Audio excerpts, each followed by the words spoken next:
Ladies and gentlemen, welcome to Talking About Balls. I am Justin George. I got a good joke in right before the fucking mic's cut off. Anyway, we are here. We are live. I am joined by Kyle Price. What is going on, man? Long time no see for the show. I saw you a couple weeks ago. You were able to come by the house for the Festivus party, so that was awesome. But good to have you back, man.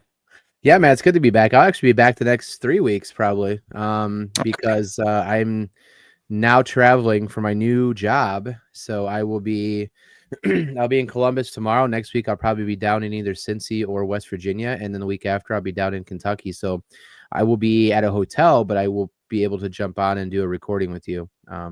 Bearing new company, new position. No, new position. I got promoted with my company, so now I okay, nice. Yeah, so now I oversee the Columbus, Cincy, Dayton, Northern Kentucky, Northern West Virginia market in my company. So I have 8 branches. It's started on Monday. Officially, Monday was the first day doing the job. It's been a whirlwind. It's been so much to take in. My head hurts, but so much to learn, so much to change, so much to do. But I mean, yeah, so with that, I have to travel once in a while. So I kind of work it out where I'll do, Columbus is kind of short, 1 day, 2 days, 1 day down and back the next day usually. And then I'll be home in one week out of the month. I'll be home for the entire week. So it kind of works out perfectly. So I'm not away from home too much, but hey, comes with it. The goal is, though, my boss, who I currently have been waiting for to retire. The plan was I only took this role because I will move back up and take over his role once he retires in a couple months. So I took it on contingency with that and got that kind of basically in writing that once it happens, then I will move back up here and take over the Cleveland market, and we'll see what happens. But I got my work cut out for me. This market is shitty. So, yeah, it's a weird time right now. And Dave, thanks, man. What's up, dude? Baby's great. Everything's good. She's healthy. Her sickness that she had a little bit before Christmas is gone. Everything's good on that end. I gotta check my bangs now, Justin. I mean, not have something to. We started the show, and right before George hits, look at that. I said, Kyle, you rocking the bangs tonight, huh? But yeah, no, that's awesome, dude. Congratulations. Thanks, man. Yeah, it comes with a nice pay raise and everything and more responsibility. Obviously, I don't have to pay for a car. Like, they'll cover a rental car every time I go. Hotel's covered. Oh, nice. The cool thing is I can build up my hotel points. So I can I have my Hilton's honor number that I put in. So anytime I stay in a hotel, I'll build up more points, which me and Jess can use whenever we travel to stay at a Hilton for discounts if we want to. So, but yeah, no, man, it's been great. I mean, I've been gone for a while. We had the holidays, we had the Christmas, we had New Year's. Saw you a couple weeks ago or 2 weeks ago at your new house. Loved coming over. Hope your balls are feeling okay, but just not enough pay. She still has to work.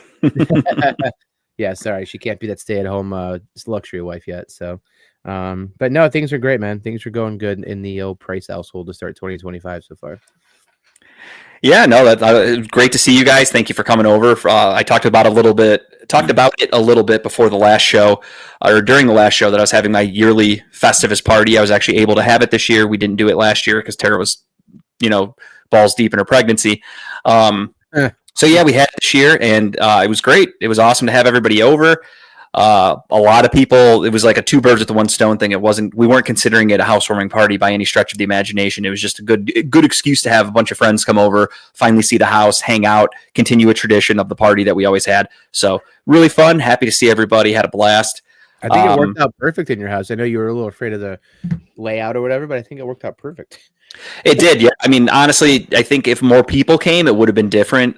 We would have had more people in the den because, I had that den going, and not many, which I'm okay with. Not many people were down there though, which is good. I wanted to make sure everyone had enough room and enough spots to sit and stuff like that. Our renovations in this house are not renovations, but the things we're changing are never ending. We got our new TV stand for the living room. It's a floating TV stand. So Tara's down there mounting it on the wall right now. We got a new bed. Hey, I offered to help, and she's down there putting fucking holes in the wall. She's fucking up and missing all the studs and yelling and calling her dad and bitching. Don't you have a stud finder? She does, showing that there's a stud right there. So she drills and there's nothing there. So she's like, what the fuck? Like, she's losing her mind. We have a new bed frame showing up sometime from Wayfair. We got the email yesterday that FedEx, somehow the box is destroyed, so Wayfair's sending another one. I don't know. We'll see what happens. but yeah, never ending shit that we're doing around here just to make our house our home and get it the way we want it. So um, we're looking at new couches and stuff like that because that's all of our old furniture. So little things like that I was kind of like, man, I hope we have enough room for everybody to sit. Because if you think about it, like if person XYZ come and they all bring their spouses, then boom, we're going to have this many people that need to sit. And we had a few people cancel on the day of, which in hindsight kind of helped because again we had less people. But if more people came, we had plenty of room to accommodate. And as George noted in the group chat yesterday, my backyard's fucking gigantic, and I can't wait for the weather to get better. And then I can't wait for a summer party at your house, man. That's gonna be a we're gonna blast. have an official housewarming party when the weather's better. So like we can have as many people over as we want. People can park in the lawn, and we have the huge yard for everyone to play and like hang out on, kids and stuff and cornhole and all that fun shit. So yeah, we're looking forward to it. But that'll be when the weather gets better, obviously. But for right now, it's just covered in snow, and I'm having fun going out and putting on my snow boots and just roaming around in the fucking deep tundra. Got to take bets on who's going to get drunk enough to fall into the creek back there, because I feel that's going to happen. It'd be pretty sketched out if someone fell in there. I would avoid it at all costs personally. But it's fun to watch the flowing water. I love something about being by running water is just very peaceful to me. So when I was out there, I got done shoveling the driveway, and I had a beer, and I was like, you know what? I don't want to go inside with this yet. I'm going to chill in the backyard. So I walked back there, and I'm standing at the top of my steps, and I look down at the yard, and I'm like, kind of want to see what the creek looks like. It's been freezing. Like, is it covered in snow? Is it frozen? I really don't know what it's going to look like. So I walked down there, and I had those pictures, and it was funny because I went down the stairs, no problem, and I hit a patch of leaves that are covered in snow, so they're slick as fuck, and I didn't realize it. So I did almost eat shit in that second photo. Tara happened to capture it perfectly, as you can kind of see my body going back a little bit. I did almost eat shit. And I made it to the first bridge, and I stood there and I watched the water running, and it wasn't frozen at all. It was just nice to chill with a bush light, watch the water flow. What better beer to chill by water with a nice little bush latte, I thought it was perfect. The can looks like a nice wintry day, and that's exactly what we have here. It doesn't seem to stop snowing in Northeast Ohio lately. Cavaliers just tipped off, by the way, everybody. Yep. So yeah, we're happy to be here. We love it. It's just a long corner. Hell yeah, that's a good way to start. If you had Dean Wade as a first basket, congratulations. I'm guessing most people did not. But yeah, no, we're happy to be here. We were happy to have everybody over for Festivus. That was really all we did. I mean, obviously we had Christmas, nothing too crazy. Tara's mom got sick the day before Christmas Eve. So we did the last show. I did that quick little episode on Christmas Eve.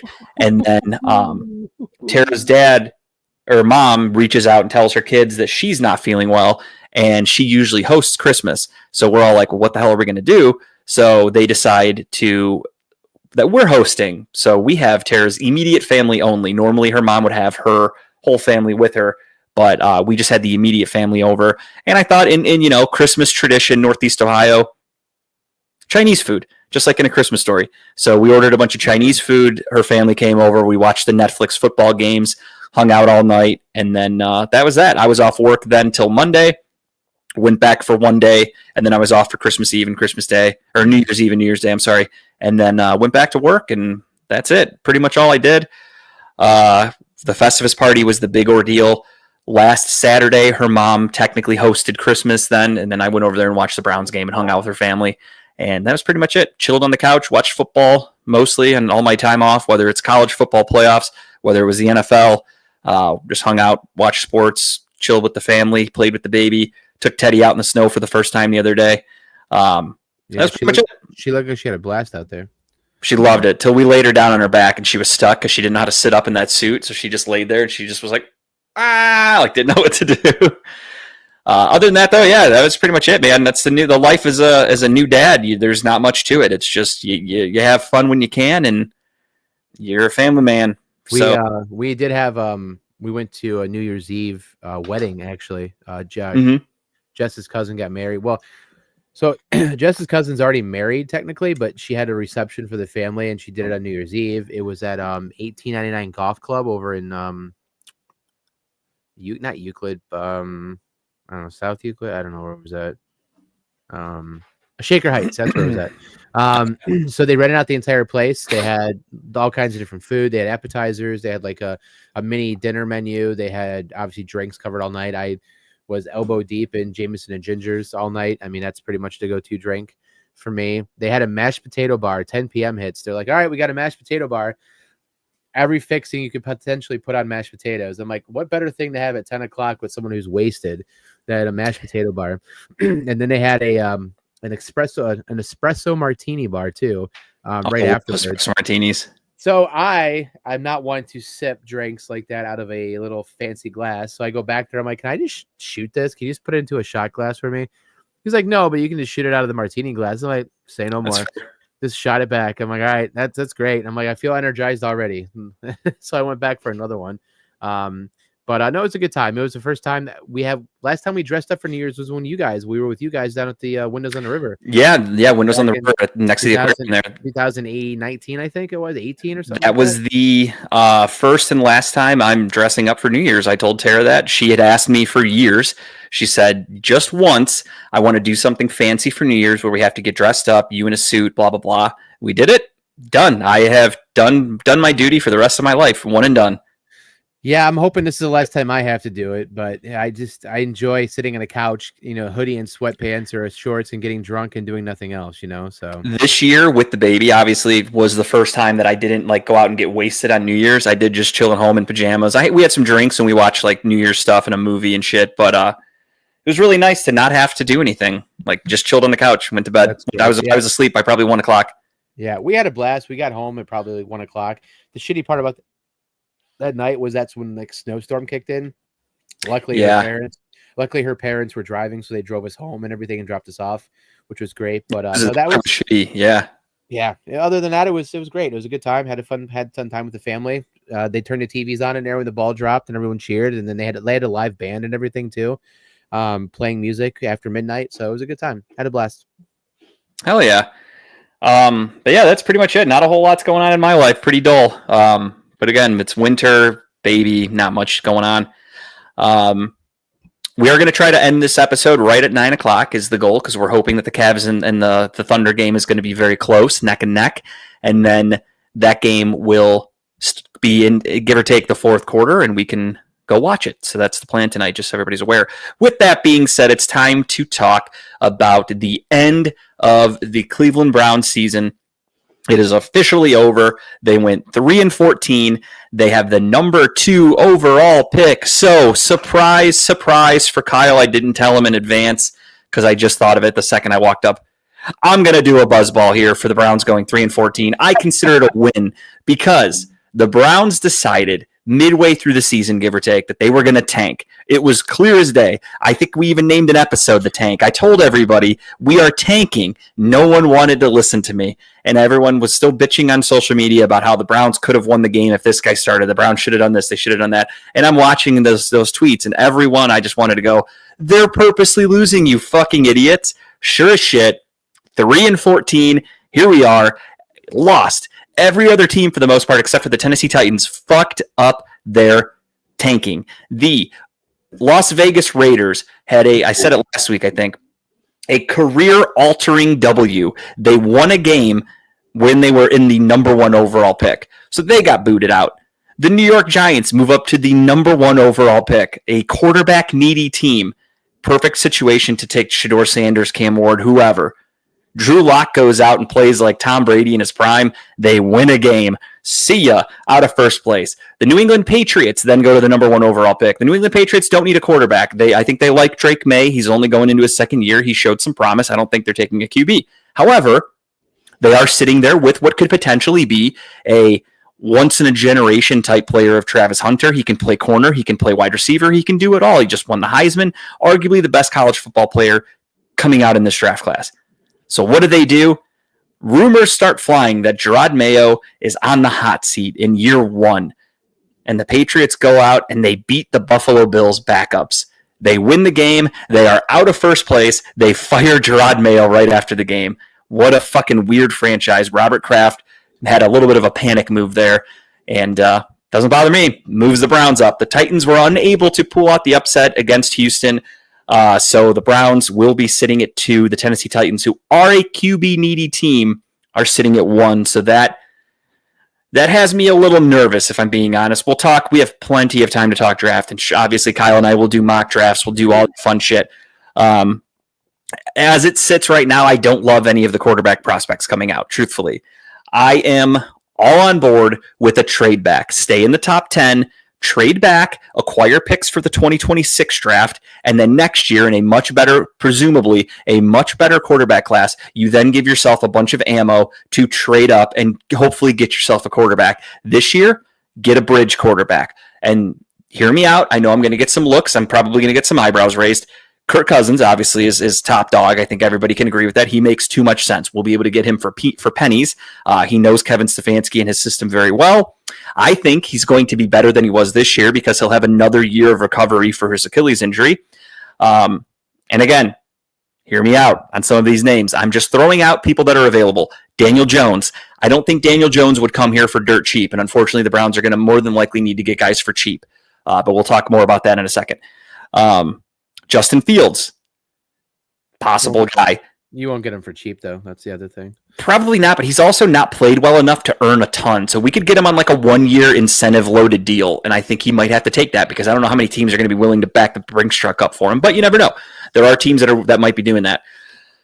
Now we're getting into the nitty-gritty players, so hear me out again, okay? Here we go. Oh, boy. We have Russell Wilson will be available in the offseason. Doesn't make me excited either. I'm just naming names. I'm not saying I necessarily want these guys. I'm just being honest of who we could potentially end up with. Aaron Rodgers will not be a Jet next year. Will he continue playing? I don't know. Would he come to Cleveland? I don't know. Do we want him in Cleveland? No, but it's an option.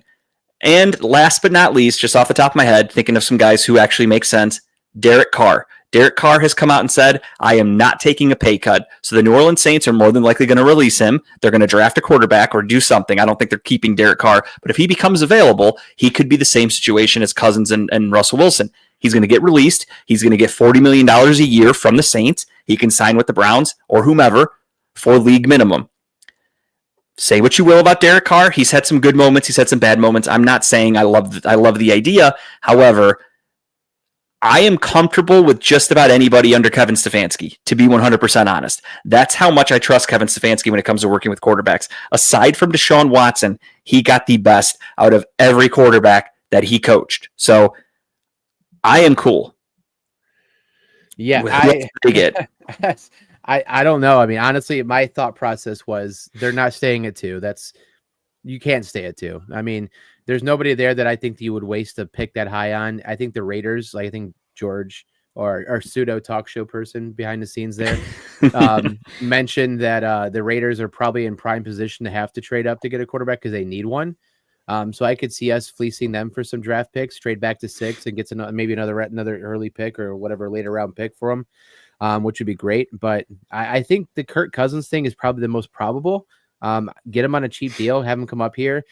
He could be your bridge person maybe for a 2-year deal, especially if he gets healthy. He wasn't healthy at all last year. Like he wasn't playing healthy. That Achilles you talked about, I think when we talked last time, he came back from an Achilles injury and he wasn't fully healed. He wasn't fully prepared to do it. So, I mean, he gets another offseason under his books to get healthy. He comes in and in this offense, with this offense around him, I think he could do well. I think he's someone that can move the ball. I mean, he's a Jameis Winston without the interception issues, right? And in my opinion, yeah.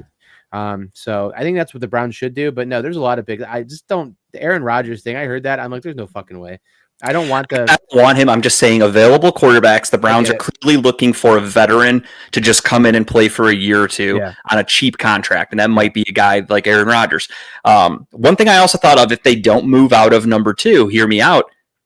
Let's say you sign Kirk Cousins. He's mid-30s. He's not ancient. He's got a few years in him, I would say. Yeah. Stay at 2. Take Travis Hunter. Oh, yeah. I mean, I'd play him as cornerback. I wouldn't play him as receiver. I'd put him in the defense. You wouldn't run him 2 ways, would you? No. You'd burn him out. I don't know which position I'd want him at. I think he is a better corner. I think a corner is more valuable, but I feel like if you're taking him number 2 overall, I don't think he's. It's hard to say because he played in college. They played a lot of shitty opponents at Colorado. is he number 2 overall worthy for a corner? Yes, he's athletic as fuck. Yes, he's, talented. But, I mean, if you're taking a guy number 2 overall, that's like, I better be getting, Richard Sherman in his prime, like a lockdown that side of the field. I don't even have to think about because guys aren't throwing his way. That's who I need with the number 2 overall pick. So I don't think it'll happen. I just saw a mock draft today that somebody said, Travis Hunter to the Browns, and I saw that, and I was like, I mean, if they stay there, that's who they'd almost have to take, unless they do love one of the quarterbacks, which who knows? I mean, it would be hard to pass up on someone as athletic and talented as him, and Jared Allen is fucking throwing down right now. But it's one of those things where I get it, right? It's you'd have to take that and do it, but I could not see us running him as a receiver. I just couldn't do it. He's better at. I personally don't think he's good enough to. Yeah, I don't think he is. He's not like Justin Jefferson or whomever, Jamar Chase at wide receiver. He's talented. He can catch some crazy passes, but he's not that. In my opinion, I don't think he's that type of a game-changing wide receiver. So it's an interesting situation the Browns are going to be in. The number 2 overall pick is kind of tough.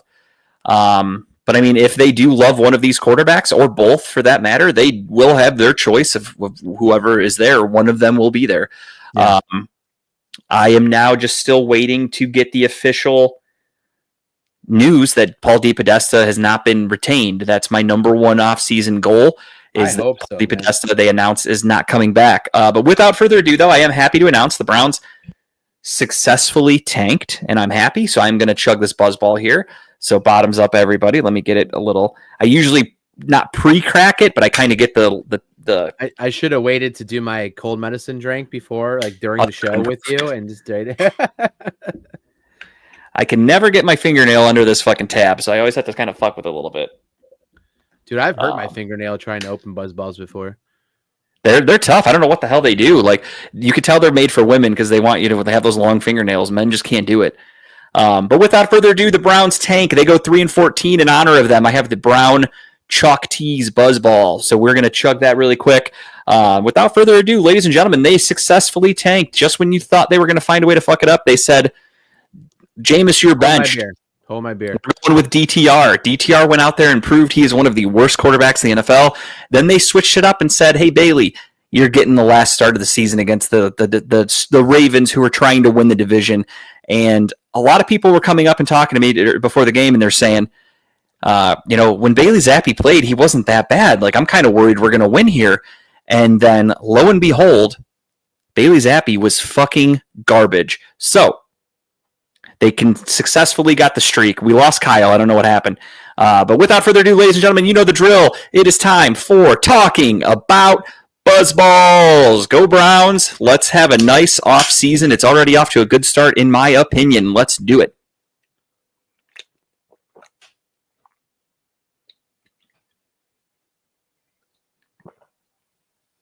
All right. Lost Kyle. Now, what I was talking about when I said that they're already off to a great start in the offseason is they announced right after the game on Saturday, Ken Dorsey, the offensive coordinator, and Andy Dickerson, the offensive line coach, fired.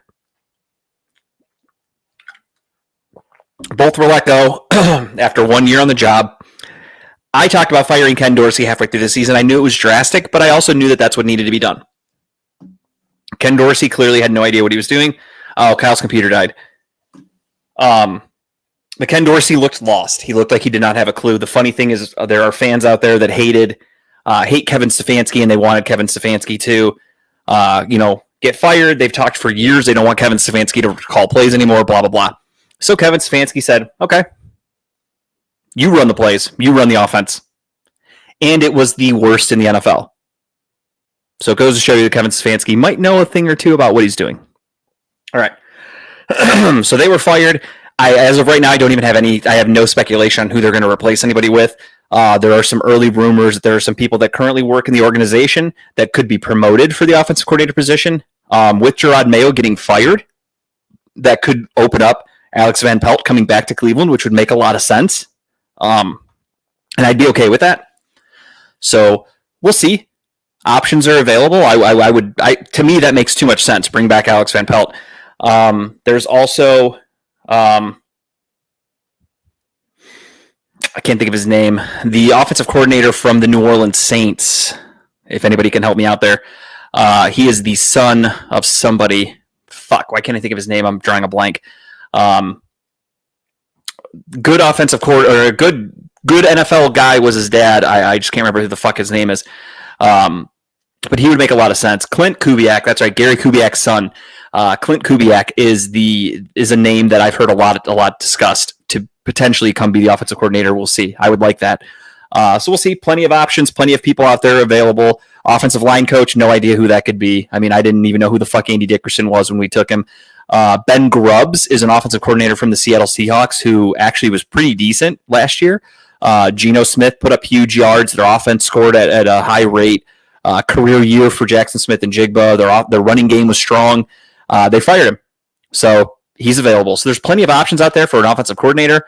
If you want to get somebody from another team, you have to give them a promotion. So if you're looking for an offensive coordinator from a team that's already, or a guy who already is an offensive coordinator, you'd have to then promote him to assistant head coach, or you'd have to take a quarterback's coach from another team and make him an offensive coordinator. So there's rules about that kind of shit in the NFL, but we'll see what the Browns do.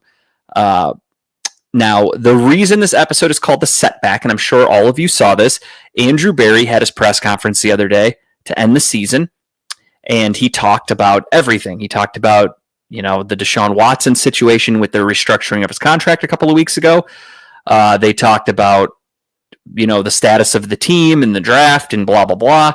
He came out and honestly said the quarterback room is going to look very different next year. And then he announced there was a setback with Deshaun Watson's Achilles injury recovery. Now, this is where his computer died right now, so it might be Conspiracy Carl getting ready to join the show, because I have a major conspiracy, and I think it is 150% accurate and not really a conspiracy at all. What that thought is that the Browns did restructure Deshaun Watson's contract. They extended it to make it, I forgot, it's like $46 million this year, $46 million next year, and then he can be released in 2026, after the 2026 season. He could be a June 1st cut or something like that. So he has to stay in Cleveland for at least another year.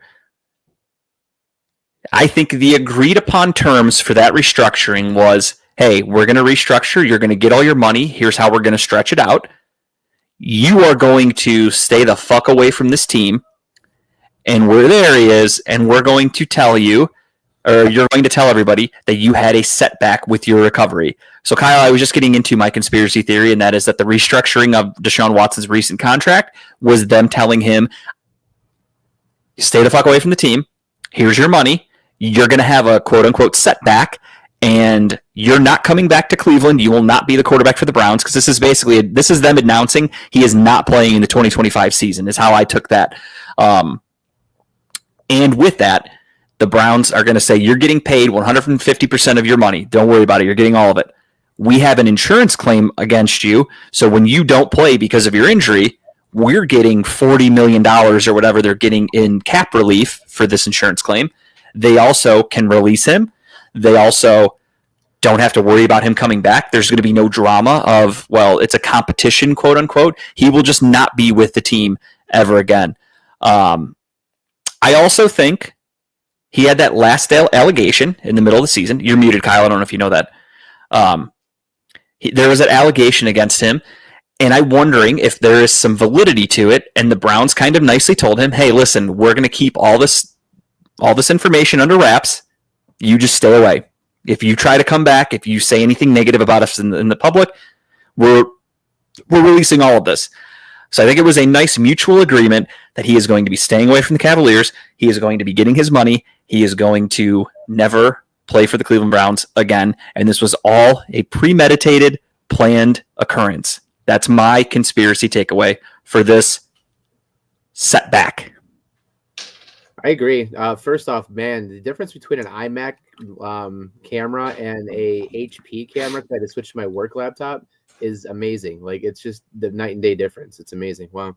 Yeah, I'm on a Mac, and you look like you're in a cave. So exactly. Tell Osama bin Laden we said hello. We call this the chipper laptop. I borrowed it from his the sewing room laptop. This is what he used to record off of. But no, it's amazing. Like I'm in the same lit area and everything, and like, but just the Mac computer like lights everything up. It's amazing what it does. Anyways, I had the same theory, right? So when I saw that whole like setback and injury, the dude 2 days prior was on Instagram posting videos of him dancing with his girlfriend down in like Dominican, right? So it's like, Yeah. what setback did you have with an Achilles that you're moving around, dancing, having a good time? Like, I completely agree that I think it's their way that they're just basically setting up for he's out for the 2025 season because I don't think he plays. I don't think he plays another snap for us, to be honest. No. Honestly, I don't think he even shows up to the facility. I don't think they even want him in town. They'll claim that he's rehabbing and he's away from the team. One thing I find funny.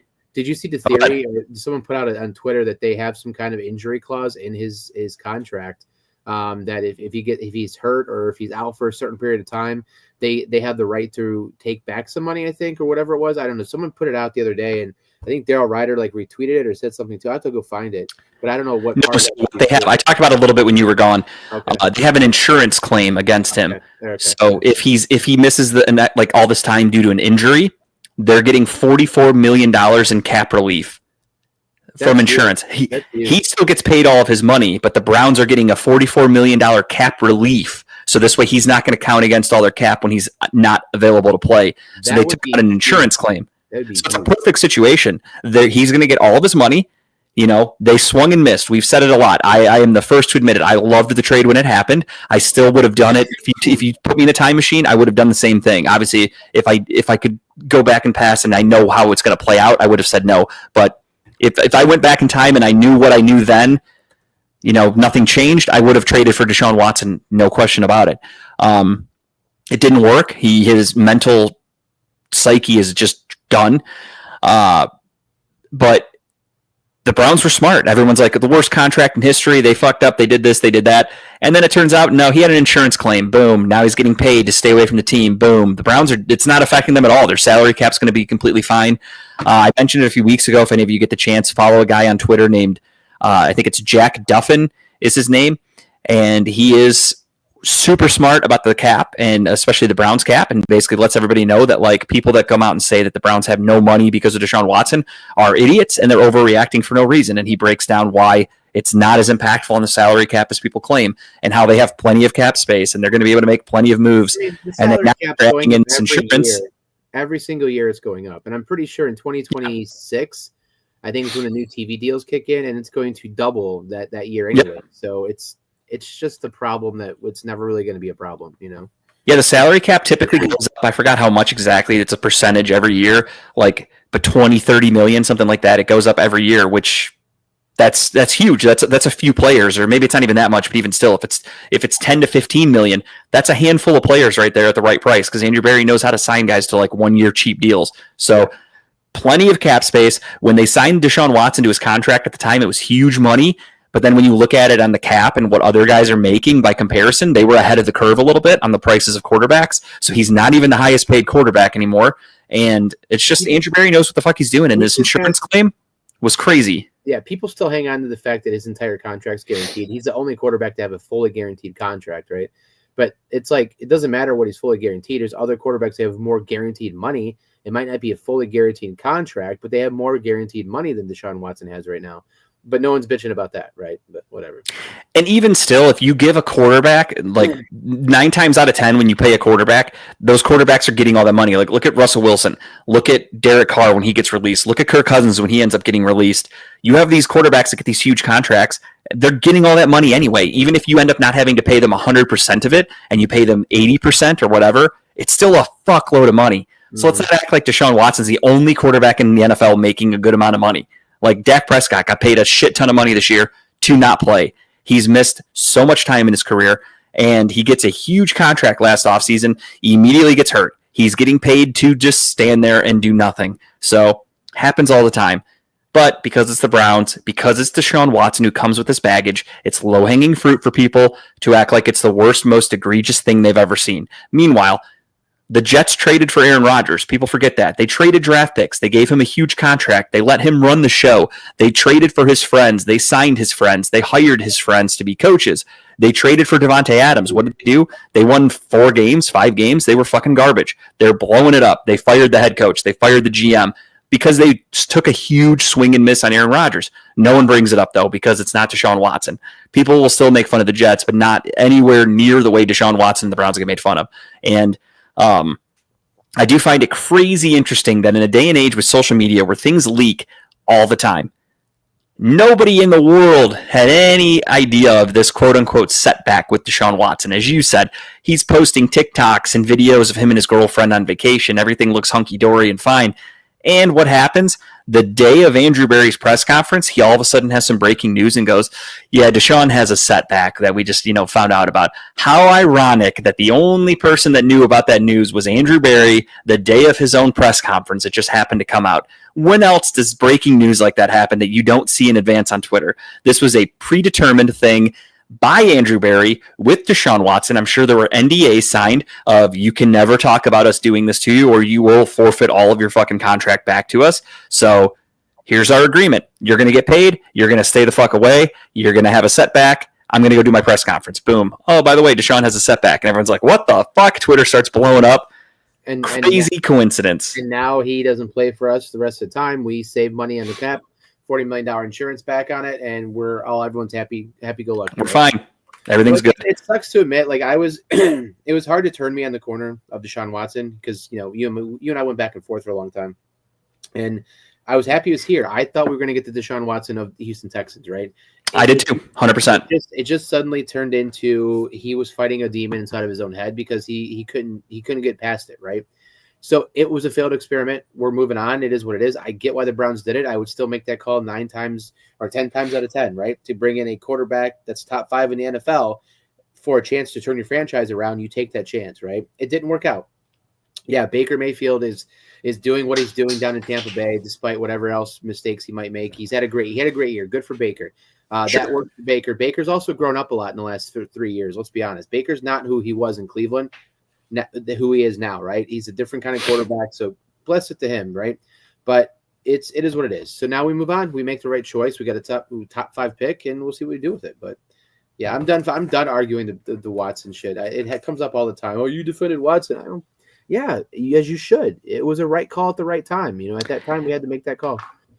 And my stance on it. I want Deshaun Watson, and truthfully, if you want my honest opinion, I've said it before, I've said it a million times, and I will stick to it. I don't think he did the things that he was accused of. I think he was just a rich, successful, American athlete who had his pick of the ladies, and he had a specific thing he liked to do, and that was get massages and have sex, have happy endings, whatever you want to call it, and the Texans kind of screwed him because of what he did to their franchise, and I think it fucked with him. I think it mentally fucked with him. I think it would to anybody. Imagine us, nobodies, and we get accused of some horrific crime. It's going to fucking ruin us. Like, we're going to be stressed and depressed, and if we're going to lose friends and family, and people are going to look at you funny, and you're going to get shit talked on the internet. Like, it ruins your fucking life. It's easy to sit back and say, like, oh, he's a pro athlete, he should be used to it. But, like, this is next level shit. It's one thing to get, people tweeting at you saying, you suck, whatever, fuck you, because you play for the opposing team. It's another to literally any news article, any piece of information that's posted with his name on it, read the comments. It's just the same jokes repeated. It's the same thing over and over. It's everybody just shitting on this guy. He's a human being at the end of the day. So I think that ruined him as a person. I think he's living his best life. And I find it funny that, like, there's people that get mad that he posts pictures of himself on Instagram with, like, wearing designer clothes and shit like that. Like, who gives a fuck? Like, that's the only thing that guy's got left in his life is his girlfriend, his family, and his money. That's it. He can't go without people. He's got more than enough money to live a happy life. The rest, he could stop playing football and he'll be fine. Yeah, he's set because, again, that was all guaranteed money, so he made a killing. Again, and as I've tried to tell Browns fans that shit on him and shame on them for doing that, that dude gave this team his everything. He got 2 back-to-back years of season-ending injuries that required surgeries because he gave his all for this team. When he got traded here, he didn't rent an apartment and just kind of leave every offseason. He bought a very expensive house in Northeast Ohio to live here full-time. He was planning on being here and being the face of our franchise, but it didn't work, so of course everyone just turns into hating him, and it is what it is. You can't rewrite history, so that's just the way that it's going to be. This story is over, in my opinion, and that's just the way it goes. But They did fire Ken Dorsey. They fired Andy Dickerson. There are they hired a new offensive line coach. You saw that today? Oh, they officially hired one? Yeah, the dude from Rice. I forget his name. I didn't see that. I didn't even see that. I haven't really been on my phone much today.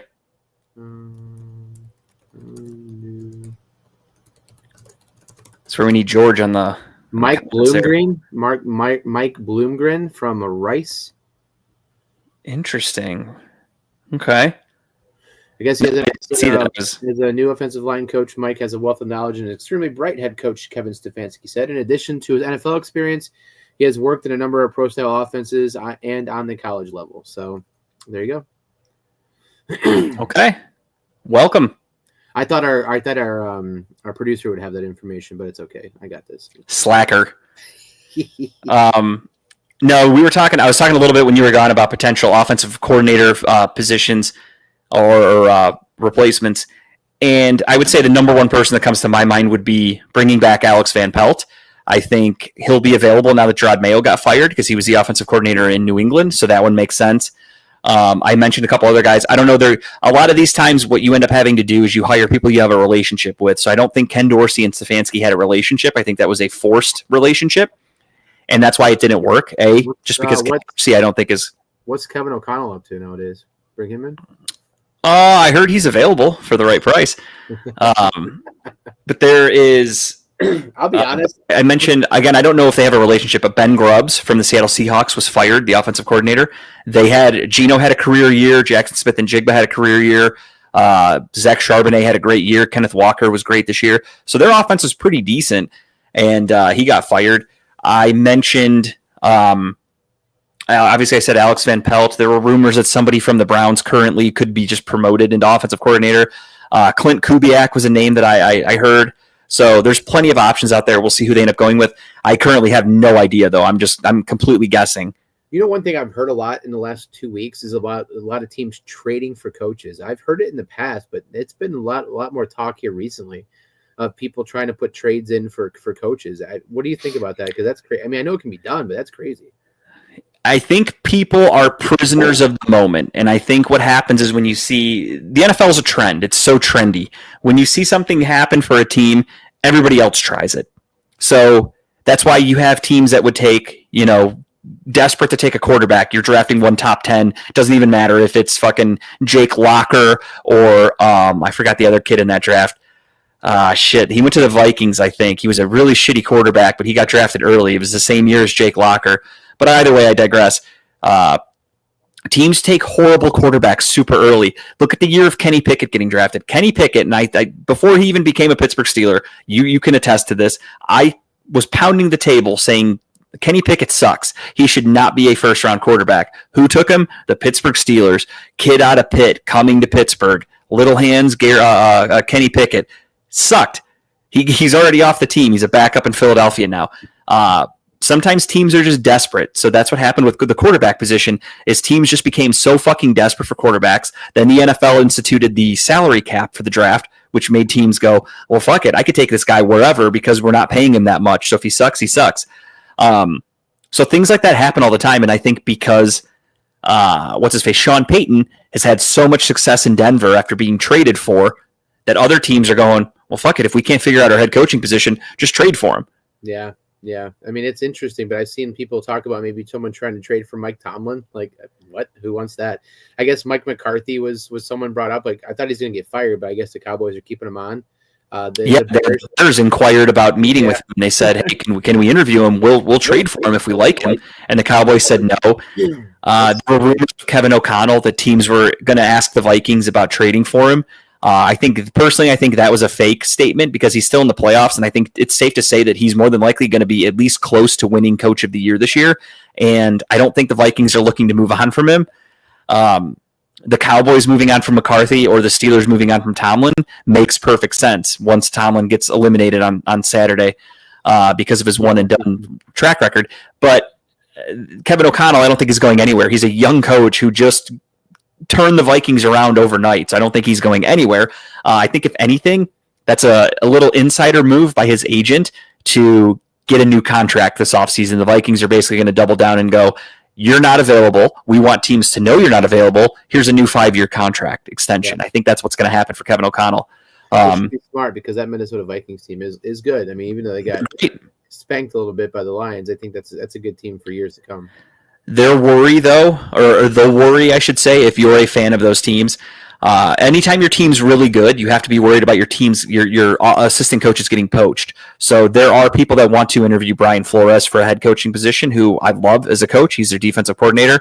On the flip side, for the Detroit Lions, as you just mentioned, who won the NFC, to be the 1 seed at least. Aaron Glenn, their defensive coordinator, is getting head coaching interviews. Ben Johnson, their offensive coordinator, is taking head coaching jobs or interviews this year. He did last year too, but he decided to stay with the team, and he is now opening himself back up. Now, that's a scary situation because you're in the playoffs.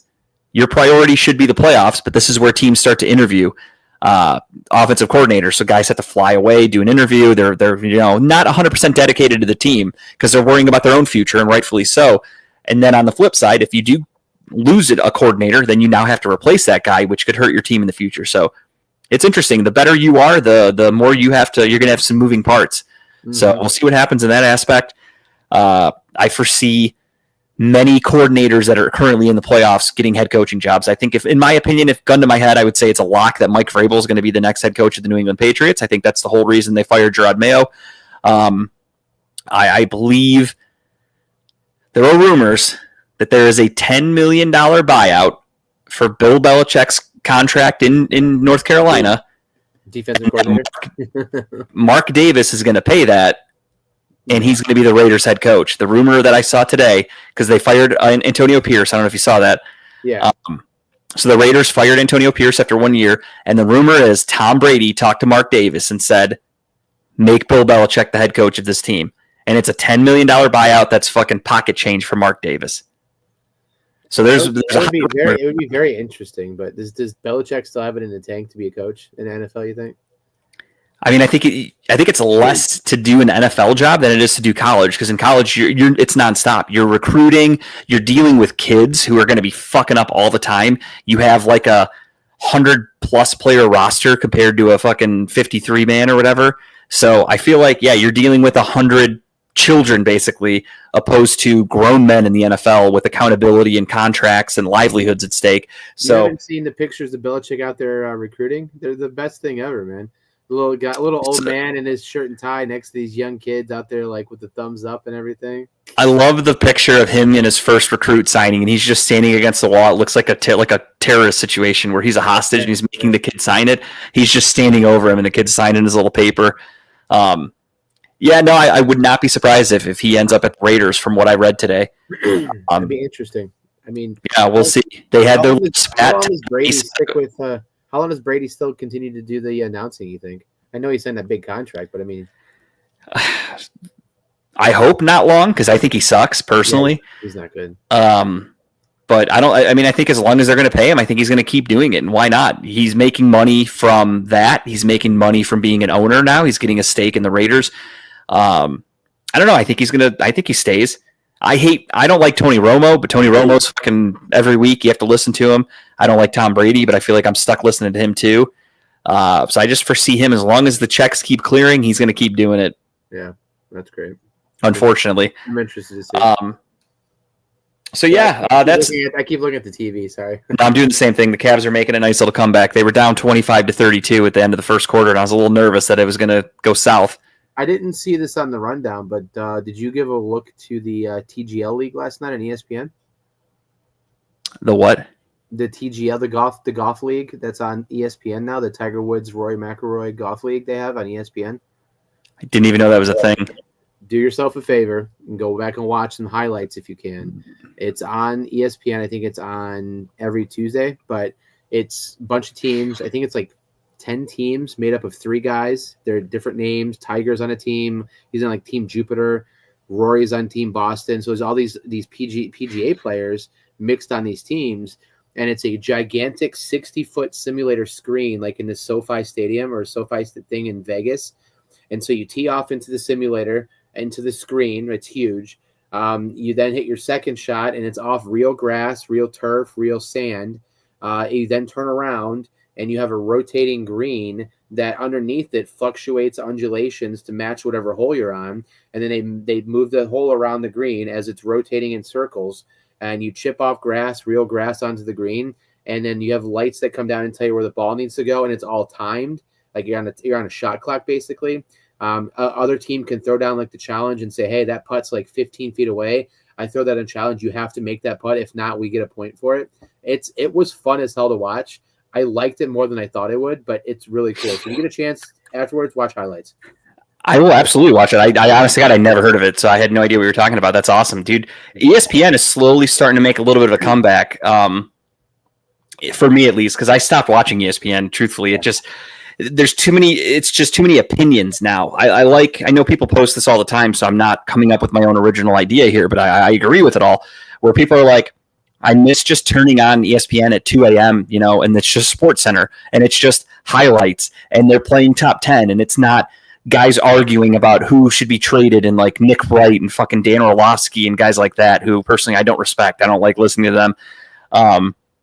Because they're all just trying too hard. They're trying to get engagement bait. So they'll say these crazy fucking outrageous things to get people talking. And it works for them on social media. Personally, I don't get involved in it. I see it and I just go, that's fucking stupid. And I move on. Yeah. But ESPN is slowly trying to get some stuff back with like nothing to do with that. Like it has nothing to do with like classic Sports Center, but with that golf league. And then a couple weeks ago, I posted a picture of it. I was truthfully just locked in to watching the World Championship for Pop-A-Shot. It was so fucking cool. I watched that too. So cool. Amazing. Yeah. I literally was like, I can't believe this is being aired on TV. Like, I fucking love this. This is so cool. It was amazing though. Like the cool thing is they have these 10 by 10 sections, like squares that are like in the ground, and one's real sand, one's like fairway green, like thin cut fairway green, and another one is like rough, thicker, and it's all real grass. So what they do after like 3 or 4 holes, they come in and they basically by a sky rag hook up the section of 10 by 10, move it off and bring a new one in and drop it in. So they're always hitting like these consistent like green and everything, like they're playing real golf. But the whole thing that spins around, they showed it on TV. Like underneath there's like air lifts up and down that basically form different designs of the green that you're on. So you're like playing on a real golf course. It's fucking great. Everyone's talking shit. There's fans in the audience like getting wasted, yelling shit like you're not going to make that putt, stuff like that. It's really cool. So yeah, give it a watch or watch the highlights. You can watch a replay of it, but yeah, give it a watch. I think you like it. Is it weekly? It's every week on Tuesday, I think. Yeah. Okay. With like Tiger Woods, same people? Yeah. No, it's not. So there's different teams. There's 10 teams. And like, so last night was Team New York versus Team LA. Okay. Team LA beat the shit out of them. So they play 18 holes, and it's whoever wins the hole gets the point. And unless you steal a point by challenging them to make that putt. But yeah, it's every hole gets a point, and they beat the shit out of them last night. So next week's going to be 2 different teams going head to head. So it's a season. It's a season of teams playing each other. It's kind of cool. No shit. I will absolutely check that out. That sounds fucking awesome. I'm all about, like, right now football season's ending. My nights are going to start to get a little more boring here, so I need to find something else to watch. So that's great. Yeah, it's called TGL. It's on TGL. On yep. Okay. Hell yeah. Sorry. All right. Get in there. So no, that's great. I'm happy. I'd never heard of it. I'm ready to something new to watch. I'm going to go check out some highlights. I think I said everything I needed to say about the Browns. I know I started off by saying on the thing we were going to talk about the Cavs and the Thunder. I kind of think there wasn't much to preview. It's a regular season game, so they're playing right now. It's a fun battle so far. What I'm watching, the Cavs, Darius Garland just hit a 3, and it's at commercial, as expected. Fun fact: it's the first time since 2016 that 2 teams at this point in the year have played each other where a combined record of less than 10 losses between the two. I think it was the last time it was the would have been the Warriors. Would have been one of them. Warriors and the Spurs when they played. Each were less than 10 losses combined. So. I mean, tonight's a very interesting game. So you have the Cavs are 31-4, and you have the Thunder at 30-5. Neither have both lost teams. To the other conference, yeah. Yeah, the Thunder undefeated against the East. The Cavs are undefeated against the West. This is a huge test. I was watching. I love basketball. I love betting. So I'm constantly paying attention to shit like this. And the other day, the Thunder were playing the Celtics and the Knicks. They played them both recently, and they were losing in both games to the point where I was like, oh shit, like maybe the Thunder are kind of frauds. And then I turn it back on later, and the Thunder are winning, and the Thunder won both games. And I was like, okay, these guys are pretty fucking good. Somebody to pay attention to. And they're doing all this without Chet Holmgren, which is the most impressive part. I heard something the other day that in the offseason, they signed Isaiah Hartenstein, for those of you that remember him. He used to be a Cavalier. Then he went to the Knicks, and he dominated against the Cavaliers in the playoffs when he played for the Knicks. Then he signed a contract with the Thunder in the offseason, and it was to be a twin tower, him and Chet Holmgren. Those two have not even played together yet. Isaiah Hartenstein was injured, and then when he was returning, Chet Holmgren got injured, and he's been out. So those two have never even played together, and they're still 31-4. Or 30-5. Is so Chet due to come back this year?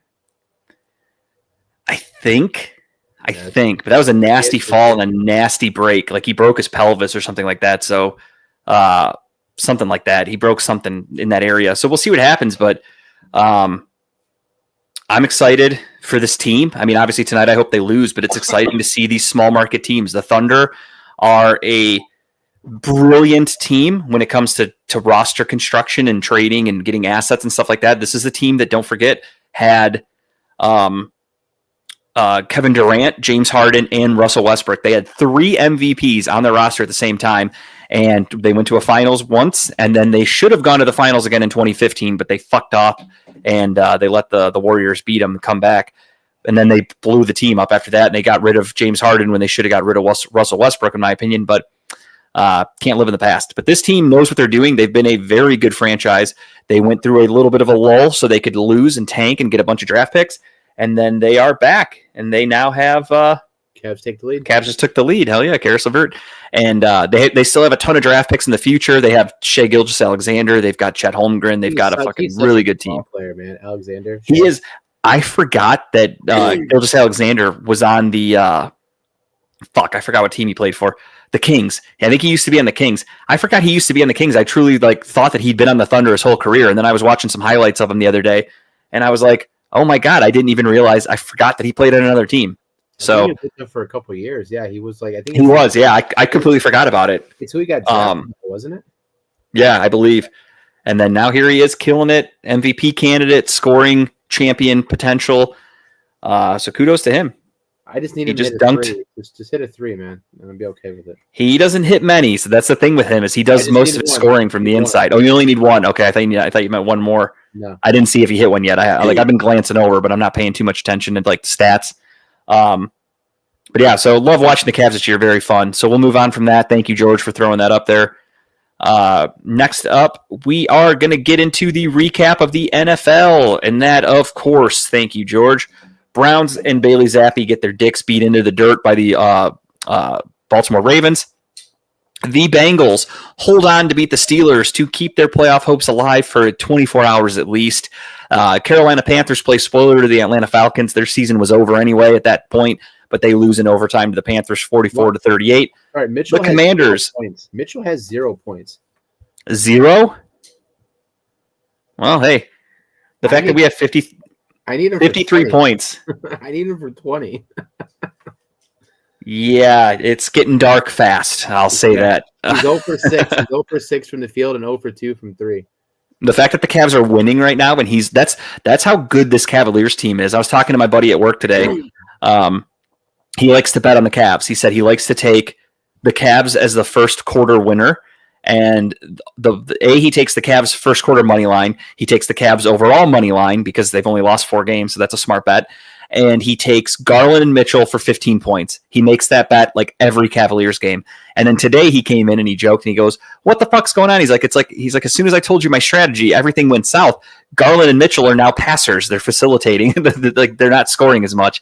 And I was like, I mean, when you're a good team like this, you can do that. Like, they don't need to score 30 points every night. We can win with other guys. I just saw the thing at the bottom. I thought FanDuel was broken. I'm like, why are they not registering Mitchell's points? And I went to ESPN. I'm like, no, because he has Donovan Mitchell's broken, not FanDuel. Sorry. I'm getting an echo. Anybody else hearing that? No. Is it me? No, maybe it's just me. Okay, now it's gone. I don't know. I was hearing it was just an echo for me talking. But yeah, I just saw a thing down there that said that Evan Mobley, I think, has 9 points in the second quarter. So he's killing it for Donovan Mitchell, making up for him. Washington holds on to beat the Cowboys 23-19 in a team full of backups. The Bears beat on beat the Packers the last second field goal 24-22. Jordan Love did leave the game injured. He is expected to be healthy for the playoffs, though. We shall see. The Colts win 26-23 in overtime against the Jaguars to end their season. As we mentioned earlier, New England Patriots beat the backups for the Buffalo Bills 23-16. That got Gerard Mayo fired and lost in the number 1 overall pick. What a stupid decision. Eagles and their backups and third stringers beat the New York Giants 20-13. Tampa Bay Buccaneers. The Buccaneers win the NFC South 27-19 over the Saints. Baker struggled for the first half of that game. Nobody was tweeting about him. Then the second half, everyone came out of the woodworks to talk about how great Baker is. My father-in-law included. He texts me in like the third quarter of that game or fourth quarter, and he's like, man, I bet, because he bet me on Saturday. He's like, I'll take the Browns plus 14. And I said, I'll give you that. I said, I'll take the Ravens minus 14. He's like, no way they don't score. The game's not that close. And I'm like, no, dude, the Browns suck. The Ravens are going to beat our ass. So I won that bet. And he texts me and he's like, I bet if we still had Baker, the game would have been within 14 points. And I was like, it depends. Baker tended to get his ass kicked by the Baltimore Ravens, if I'm being honest. And then he's like, well, he's doing great today. And I said, well, he's playing the fucking Saints, who are a lottery team. Like, they're garbage. So I had to. Father-in-law took the Browns plus 14, even though the line was plus 20. He took it with me. We did a personal bet. Okay. So it was 20 points, and I joked and I said, yeah, I mean, I'm like, 20 points is probably accurate. And he goes, no way. He's like, I bet they would. He's like, I bet they'll win or the game will be within 2 touchdowns. I said, I don't think so. And he goes, $10. I said, yeah, sure, why not? So we did a little $10 gentleman's bet. It almost was until the fat man got that interception, where I honestly, when that dude picked it off, I thought that guy broke his leg because he just dropped. Yeah, and he dropped. I'm like, oh, he just snapped his leg, right? And then I guess at the end of the game, they interviewed him. He's like, yeah, no, I only had 3 steps in me. That was it. He said, big man ran out of gas, is what he told him. He said, that's it. The Texans hold on to beat the Tennessee Titans 23-14, solidifying them at the number 1 overall pick. The Arizona Cardinals win 47-24 over the Niners backups. The Broncos shut out Carson Wentz 38-0. The Seahawks win late 30-25 against the LA Rams and their backups. The Chargers win to lock in their playoff spot 34-20 over the Vegas Raiders. The Dolphins lose. Wait, the Dolphins lost that game? Yeah. No shit. Then our scores are off. I thought the Dolphins won, if I'm being honest. No, they lost to the. All right, so you have one less loss. No, you have one less win. I have one more win because I took the Jets. You took Miami. I thought Miami won, so I gave myself a loss. So, George, when you put those scores up later, go ahead and switch that out. One more loss for Kyle and one more win for me. I didn't realize that. I thought Miami won, truthfully. Of a bitch. And then Sunday Night Football, the Lions win 31-9. They beat the hell out of the Vikings in a game that was the battle for the NFC and the 1 seed. The Vikings didn't bother showing up.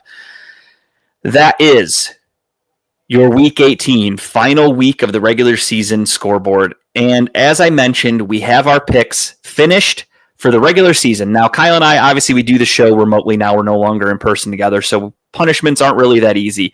So the score technically is 206-83 to 198-91, I guess technically, because I fucked up. I got one wrong.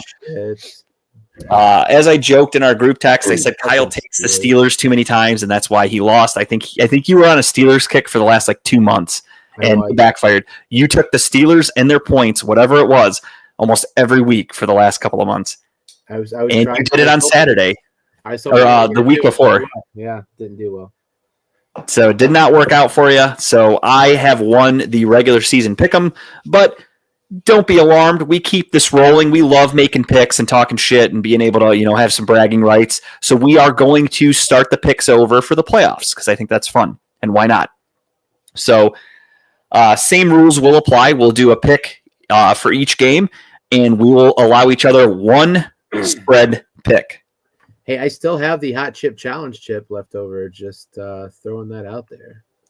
If you want to do it, those things got banned. So they are no longer liable for any damages that are inflicted upon you because they are no longer in business. So if you eat it and you end up in the hospital. I meant for the playoff picks. Or are we just going to keep our scores and add to the playoff picks? Is that what we're doing? Oh, I figure we'll start over. We'll start from scratch. We'll be 0-0 for the playoffs. I think that's fair. Not yet, George. We're not going to do picks yet. There's still plenty of other things to cover. I just want to do a recap. So we will do the picks. We do the picks at the end of the show. I think George I didn't get a chance to message him back. I technically wanted to do the WWE segment, spoiler alert, after we finish talking about the NFL here, because not just the picks. I wanted to talk about some of the news that's happened.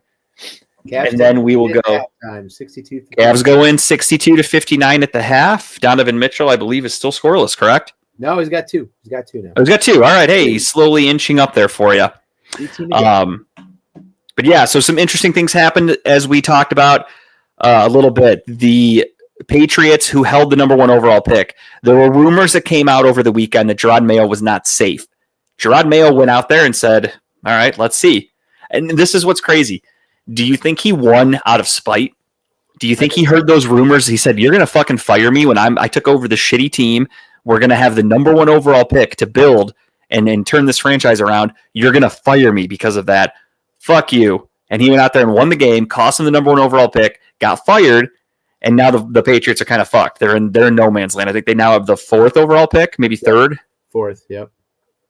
But either way, 4th overall pick, you can get a good player, but you're not getting, and even then at number 1, the only thing they could have realistically done was attempted to do what the Carolina Panthers did. And the Chicago Bears did back when they had Justin Fields. You can trade out of that pick and for a king's ransom because they already have their quarterback, assumingly. So do you think Gerard Mayo did that on purpose, or do you think that was just, Buffalo, for God's sake, played their 3rd string quarterback because Mitch Trubisky was too good. Mitch Trubisky would have won the Bills that game. I think the Bills did it kind of on purpose. You're playing a division rival.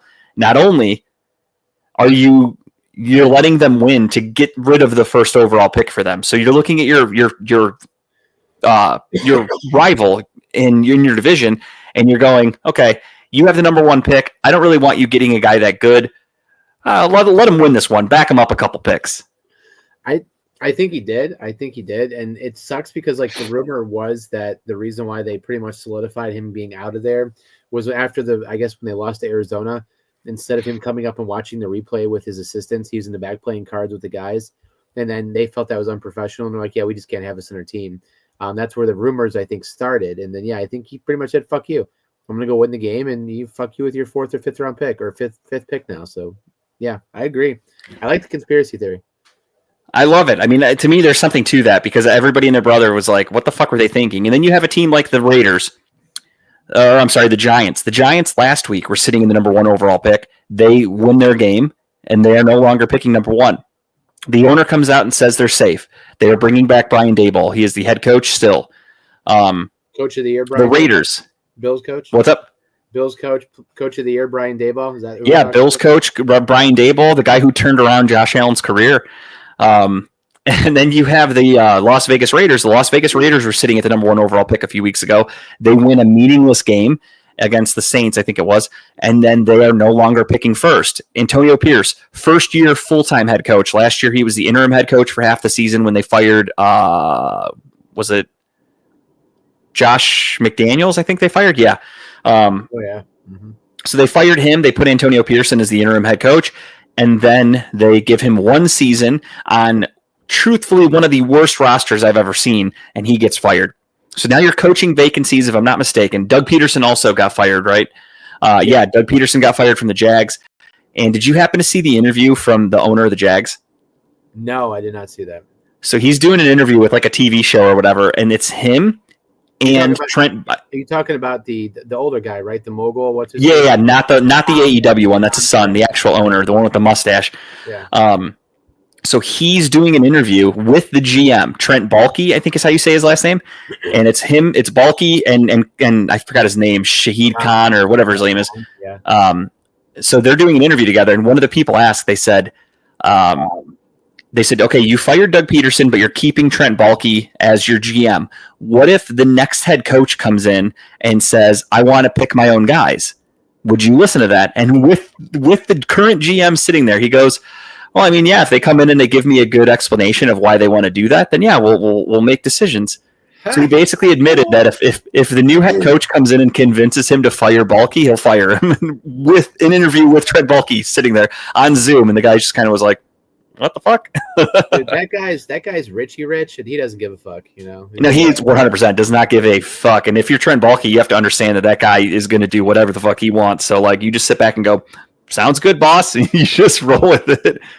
The Titans did not fire Brian Callahan, but they did fire their general manager. So that position is open. Before they hired their general manager a couple of years ago, they interviewed some people that worked in the Browns organization. The Browns, under Andrew Berry, have a lot of very highly sought after people. So the good news for the Browns, that I don't think Browns fans really know because Browns fans are stupid for the most part, if we get some of these executives hired away to go become GMs for other teams, we will get compensatory draft picks, which means we will get multiple third-round picks. One for this year, one for the next year.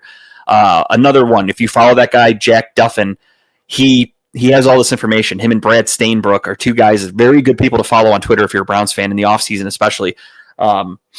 They will tell you, if this person gets hired by this team, you're getting a third-round pick here, a third-round pick there. And it's like, oh, shit, that's good to know. So the Browns have actually had some people inquire about, we have a woman that works in the front office. She's like our assistant GM. And she is being interviewed for, I think, the Titans GM position. But we have a lot of people that are very highly sought after. So that's what's funny to me is Browns fans hate Andrew Berry. They hate him. Meanwhile, he constructed this Deshaun Watson contract in a way that we're not fucked, where other teams would more than likely be in the same situation where you have no money at all. He smartly created a way to where we can get out of that. We also, again, fingers crossed. I am praying every fucking day that I wake up and I see a tweet that says the Browns have announced they are not bringing Paul DePodesta back. That is my number one dream. I swear on my life, if I see news that Paul DePodesta signs for a new contract, I'm going to be very heartbroken because I do not have faith in this guy as our chief executive officer. Any rumblings or rumors about him not coming back? No, the only thing that I can really go off of is considering last offseason when Andrew Berry and Kevin Stefanski both got contract extensions, the one person that did not was Paul DePodesta. I feel like if you're going to keep this thing rolling with the way it is, Paul DePodesta is getting that contract. For whatever reason, there are some people out there that either A, don't understand it, or B, don't want to admit it, that Andrew Berry followed Paul DePodesta to get Deshaun Watson. Yeah.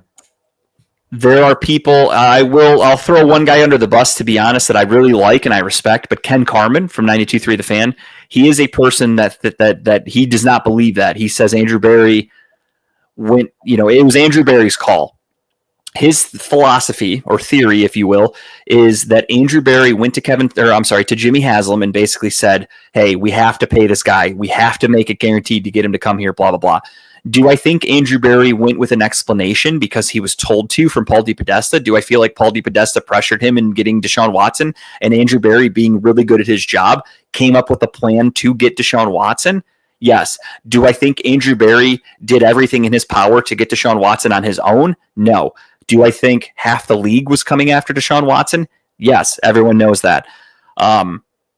So sure, Andrew Berry can take some of the blame, but for people to act like Andrew Berry did it all, and people are shocked that he's still employed because he made the worst trade in NFL history, the worst contract in NFL history. Why does he still have a job?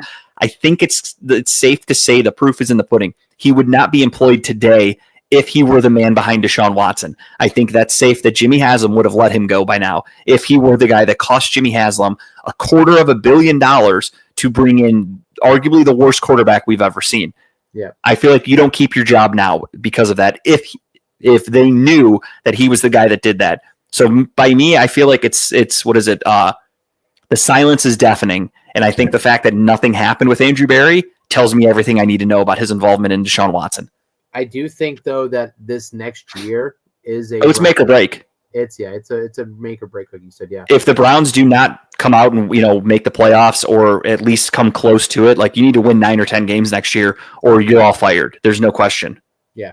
No, I think this is definitely make or break year. They're getting one more year to do something here because they haven't really had a chance to draft the number one, like a first round pick. No, they've had no draft picks for the last 3 years. In the first round, especially, they've had no second round picks for a couple of years because of the Watson trade. So this is their first year going in with a full haul since we took Greg Newsome in the 2021 draft.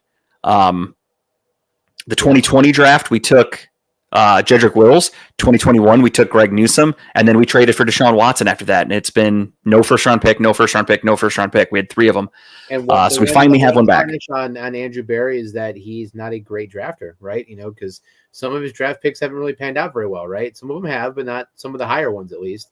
So this is a really good chance for him to silence the naysayers, basically, and then really hit home runs on these draft picks, or take a haul and draft, trade back at a haul and picks, and make something of them, and go from there and see what happens. But it's going to be very interesting.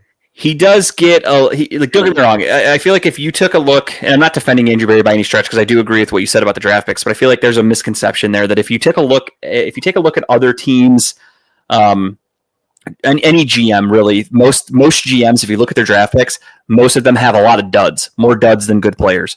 Andrew Berry not having a first round pick for a few years, that hurts. Then you look at, he did draft JOK, great pick.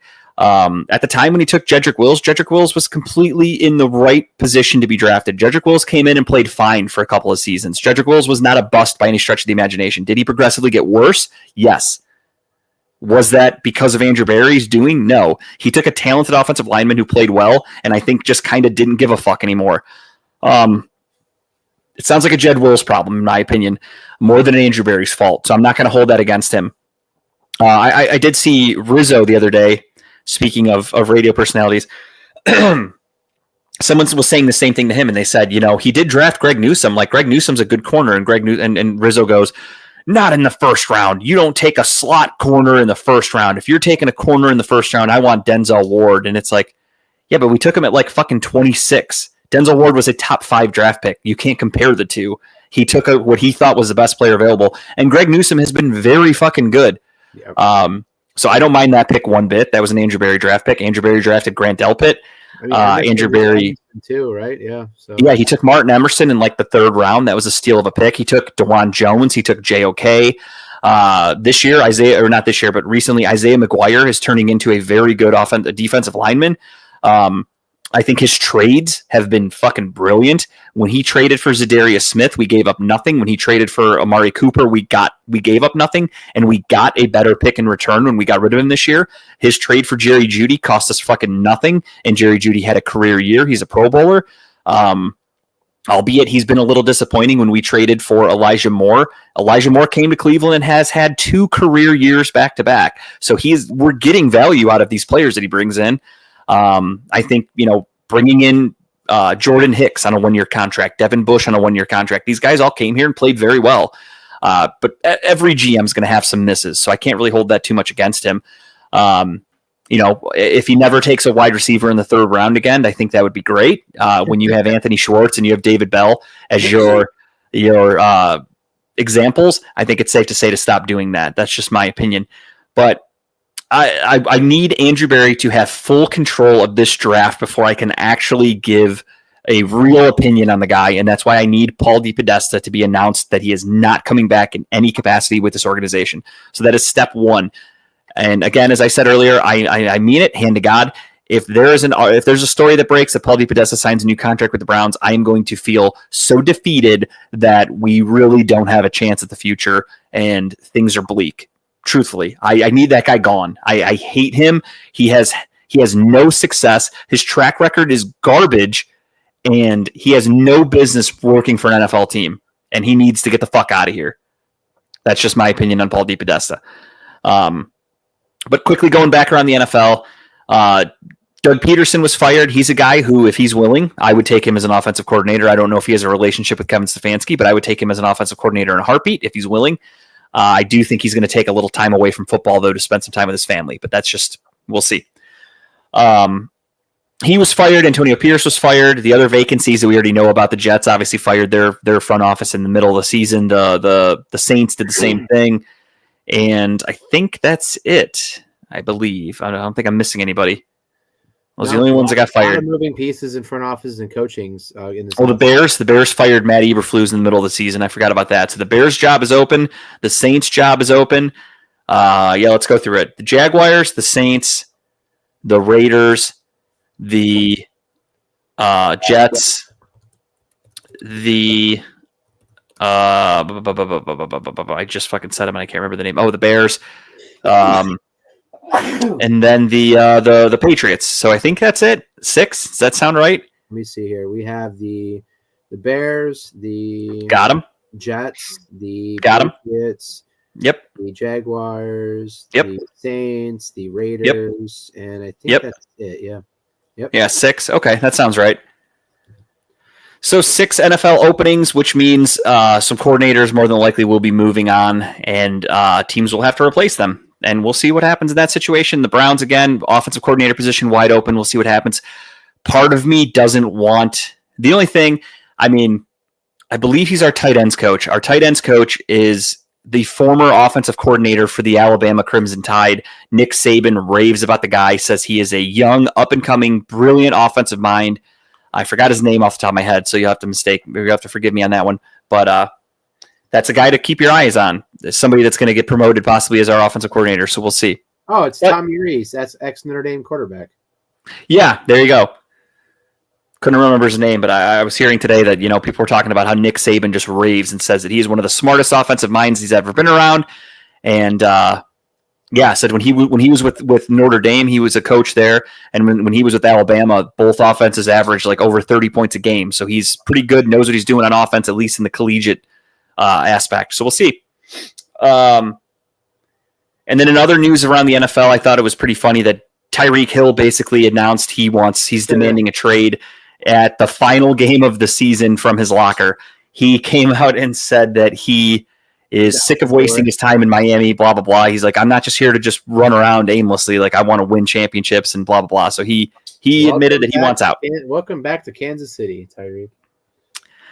If they can afford him, their salary cap situation is pretty tight. I mean, they could make it work, but I think Tyreek Hill has a pretty hefty contract. So definitely something to keep an eye on. But my biggest worry, if I can be 100% honest, is that he's going to end up with like the fucking Steelers or the Ravens. That's my biggest fear.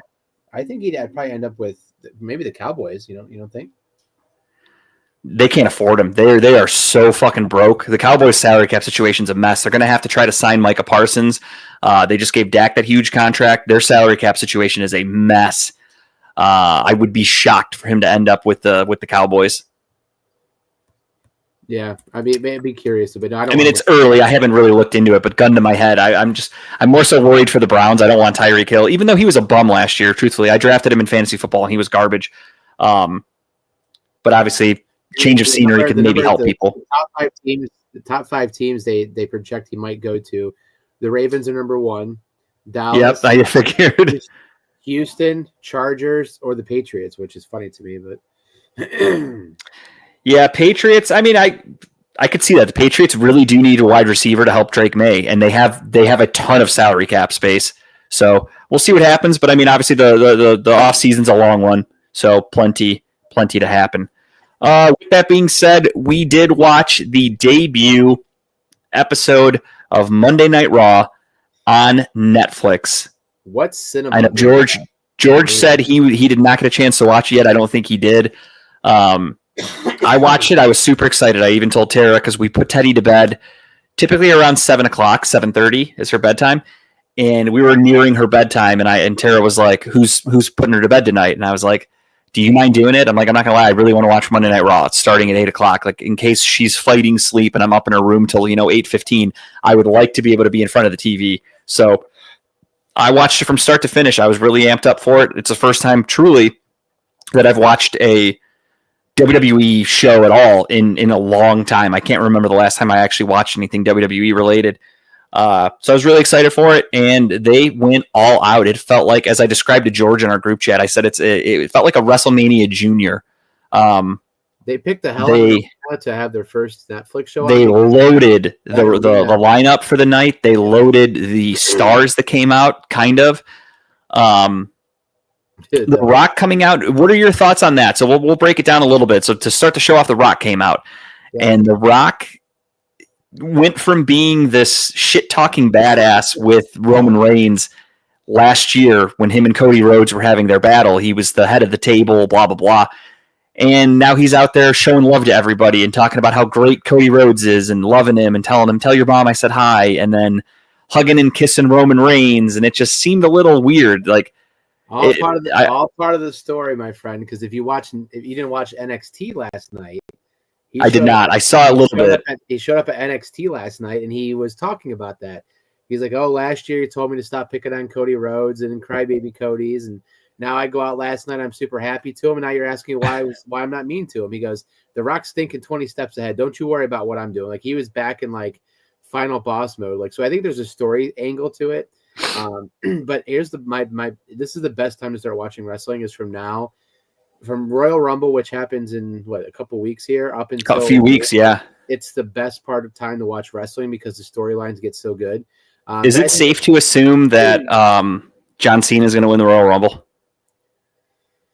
No, maybe. I don't know. Maybe. Again, truthfully, I have not been paying attention, so I haven't looked at any spoilers, but like makes sense to put him in the 17th and just let him walk off in the history books like that. And let him replace Flair in the history books, as a 17-time champion. But I don't know, man. Like he looks rough in the ring. I mean, I used to love Cena, but he takes off his shirt now, and his movement in the ring is if you can believe it, slower than what it used to be. A lot slower than what it used to be. He definitely. I think what happened is he stopped using steroids. Yeah. He looks way smaller. Yeah, I mean, I'll always have appreciation for Cena because he's really good on the mic. And he does really well and stuff like that. But I don't know. I don't know who's going to win the Rumble. Cena's probably a lock for it. There's rumors that the Rock sneaks in at some point to wins the Rumble, and then somehow between now and Mania, Roman gets the belt back from Gunther or from someone, and then that sets up the Rock versus Roman thing. But we're not. I'm not sure, but it'd be interesting. But I think Cena's probably the favorite right now. Yeah, I mean that would be cool. Again, I really haven't been watching lately, so I don't know what their plan is for the future, what any type of rumors are for people. I just thought it was funny that Cena came out and he announced he will be in the Royal Rumble. And I just didn't know if that's something that they would actually do, if they would let him, because this is his last year. He is retiring. So he said, maybe he goes in, wins the Rumble, gets a chance at the belt. At least coming down to him and one other person. I think he's final two for sure. It would be It would be an epic story to have The Rock jump in and do the Royal Rumble, and it comes down to Cena Rock in the ring at the last minute because that's a pretty cool rivalry and to see what happens. But no, I think he will for sure at least be the last two, one of the last two. So with it being on Netflix now, are the quote unquote pay-per-views, are those going to be on Saturday still like they were on Peacock? Yeah, so they're still going to be on Peacock. I think Peacock has a deal. Oh, really? Yeah, so Peacock has a deal with WWE right now. I think till the end of the year that they have to run their shows through Peacock still. I did not know that. So these pay-per-views will not be on Netflix. No, not until probably towards the end of the year. They did say that. Shit. Netflix will slowly but surely start to get more of the catalog from WWE that Peacock owns, but not until their end of their contract. So I did not know that. Okay, I have to text my. I'll have to text my uncle here in a second because he was texting me the other day and he was like, "So are he's like, everything's on Netflix now, right? The pay-per-views are going to be free." And I said, "Well, if you have Peacock, all the pay-per-views have been on that for the last few years." But now, yes, everything's on Netflix. I didn't know that they were still on Peacock. Yeah, so March 2026. Damn. So yeah, I think that once that deal runs out, then they'll sign the exclusive deal with Netflix to move everything over, catalog and everything to it, which makes sense because Netflix is viewed far more than Peacock is worldwide. For sure. And that's such a bigger global, which is more money influx for them. But yeah, I think the Saturday pay-per-views are here to stay. I don't think they're going back to Sunday. No, that's great. I thought it was going to Netflix, and I wasn't sure if they were making any changes. But knowing it's still on Peacock and staying on Saturdays makes total sense. So, as you mentioned, The Rock came out in the beginning and did what he could, and I did see that he came out and basically said that he's 10 steps ahead of everybody. Yeah. So The Rock came out. Then they had a great match between I forgot his name, Solo. It was Sikoa, whatever. Solo, Sikoa, and Roman. Roman Reigns for the battle of the. It was very Hawaiian necklace. The Cody Roman match of Mania. All the run-ins and all the 100% back and forth. Felt very similar. a very good match though. Yeah, no, it was fun. It was a great start. It was weird to see Roman Reigns be the opening act, if you will. He's typically the last guy to come out. But that I thought truthfully every match on that card was fucking great. You had Uso against McIntyre. You had Rhea Ripley win the belt over Liv Morgan. You had Punk and Rollins was fantastic. All of the match there. And then, am I missing anything else? Yeah. Well, two things. What'd you think about Travis Scott smoking weed? I mean, live on camera or whatever on TV. It's fully legal, so that's not that like shocking to me. Yeah. And as a big fan of smoking weed and getting high, for me, I was just like, hey, more power to you, man. That's awesome. That entire arena was yeeting out of their minds. Like that entire arena was just up and down. And the best part of that was Michael Cole getting on the thing with Pat McAfee trying to do like the dap up with Travis Scott. Like such an old man he is. He is, and I feel like Michael Cole, I don't want to say he lost a step because again, I haven't really been watching a ton lately. He when I started, maybe it was nerves. I just kind of figured that he's been doing it for so long. He's a seasoned vet, but I found out in the beginning, or I found in the beginning that he was very nervous and he had a lot of slip ups. Like he fucked up a lot of stuff in the beginning of the show. But again, could have just been nerves. Brand new show on Netflix, huge audience. He knows it's like, could be historic numbers. Yep. Maybe it was nerves, but I thought it was funny. I'm listening to Michael Cole and I'm like, God damn, like, did he lose a step? Like what's happening here? Well, he's been off air for a while. He hasn't been doing Monday Night Raw for a couple months. Oh, really? I didn't know that. Okay. He's been off air for a while, and it was Wade Barrett and someone else doing Monday Night Raw for a while, and then they announced that when Netflix came live, Michael Cole and Pat McAfee were back full time again for it. So did not know that. So okay, shows what I know. Again, I have not been paying attention, so that makes sense. And he had a little bit of rust to shake off. Get your opinion though on the Hogan segment, man. He got booed out of the arena. Love it. He could. I love it. First off, barely walk out there. And then he gets out there and he does this whole fucking spiel on his beer that no one cares about because that beer is disgusting. And then the beer sucks. He barely rips the shirt off, and then he's getting booed out of the arena.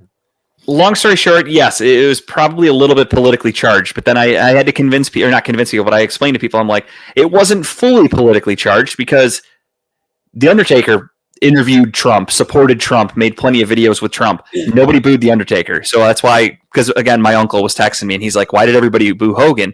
And he's like, I bet it's the MAGA stuff. And I'm like, maybe a little bit, but I'm like, The Undertaker is a proud Trump supporter, made videos for it. I'm like, did he get booed? And he's like, you got a point there. So I said, it's A, Hulk Hogan, yes, it's partially the MAGA stuff.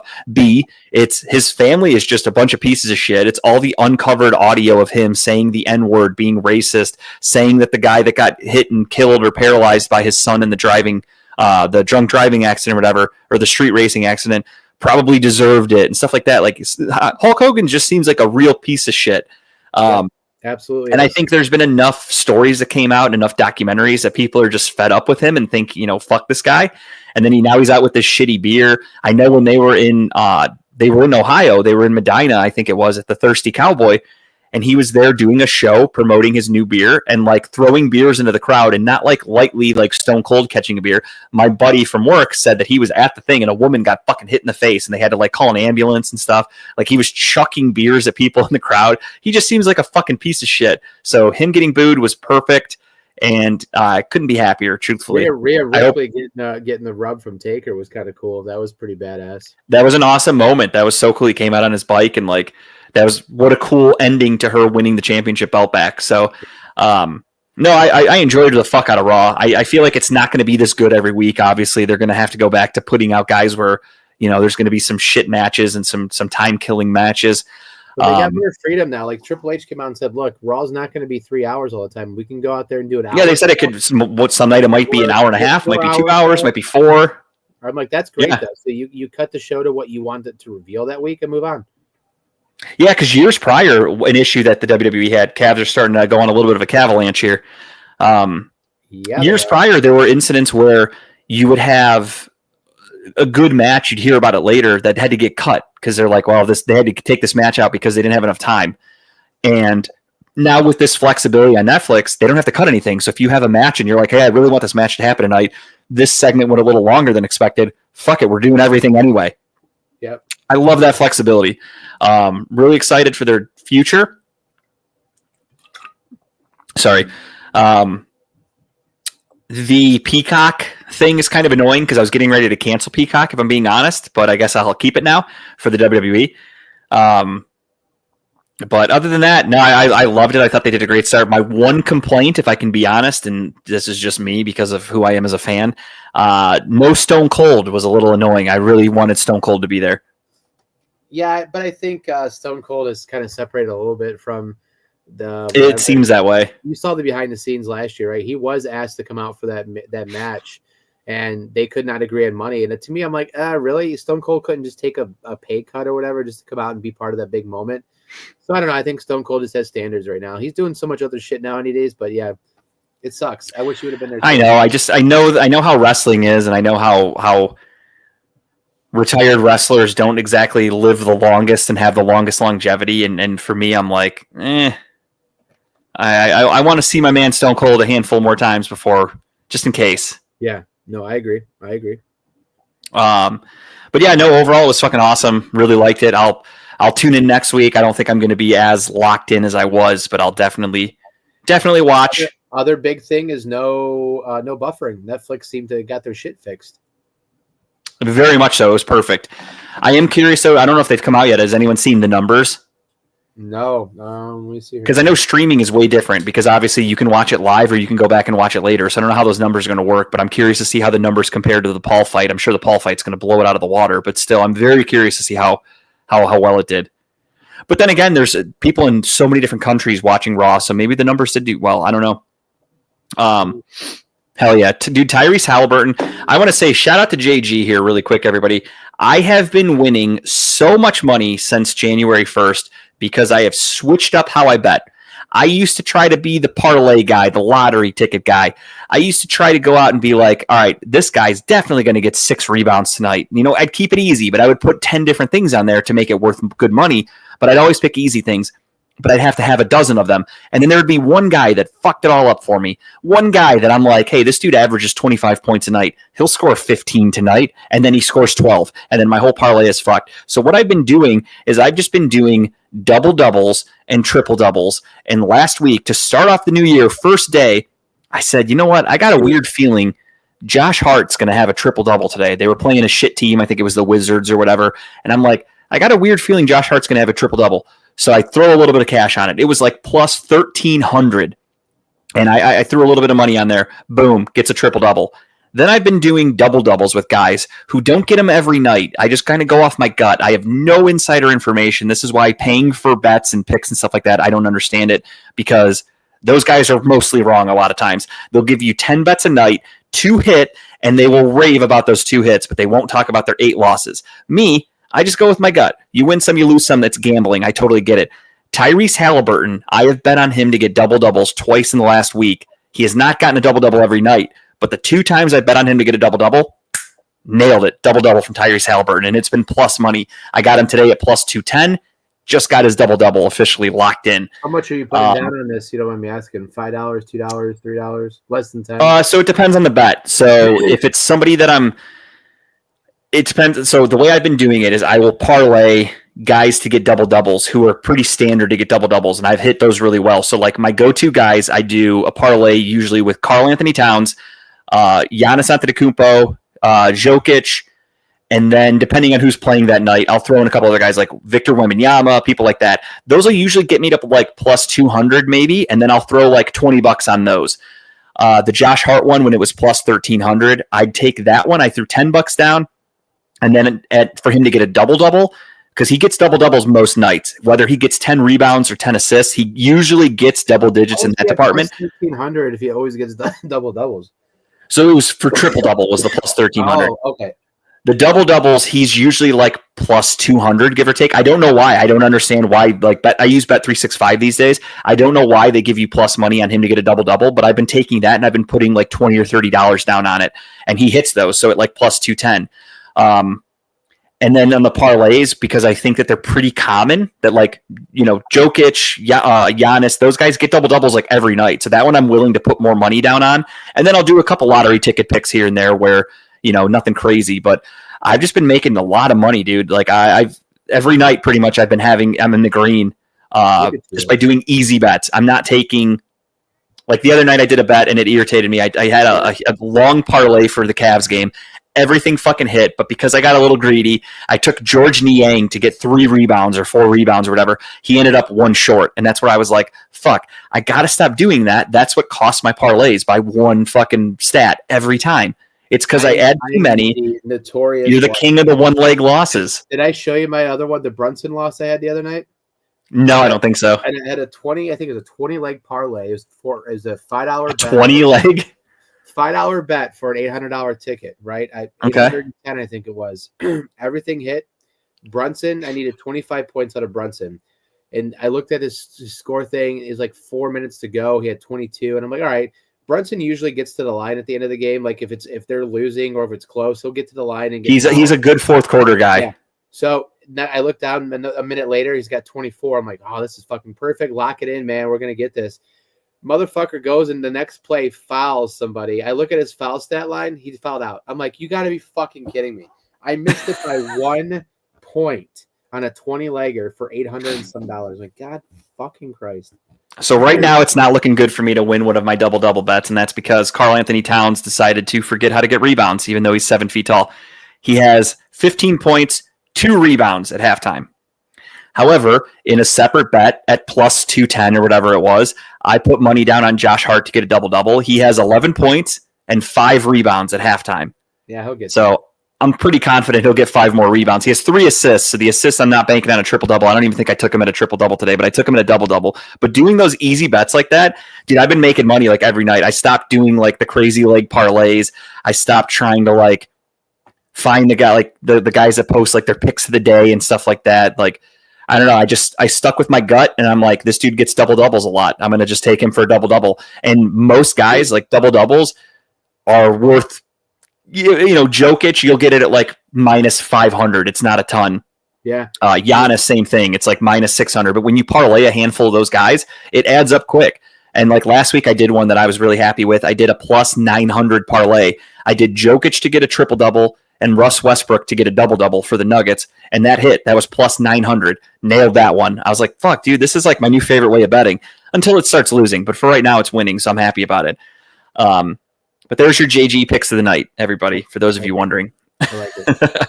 I like it. All right, yeah, so without further ado, let's quickly talk a little bit about the college football playoffs. We are down to the Final Four. We have Ohio State and Texas against Notre Dame and Penn State.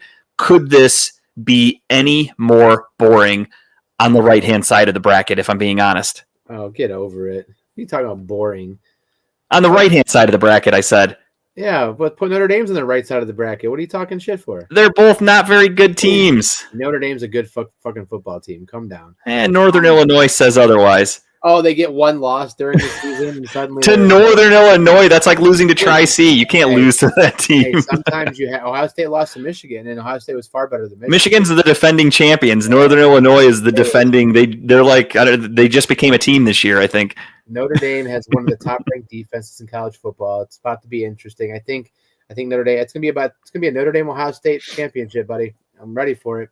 Could be, yeah. And I mean, I personally, I know most people had the same thought process on whoever wins the Oregon-Ohio State game is going to be the champion.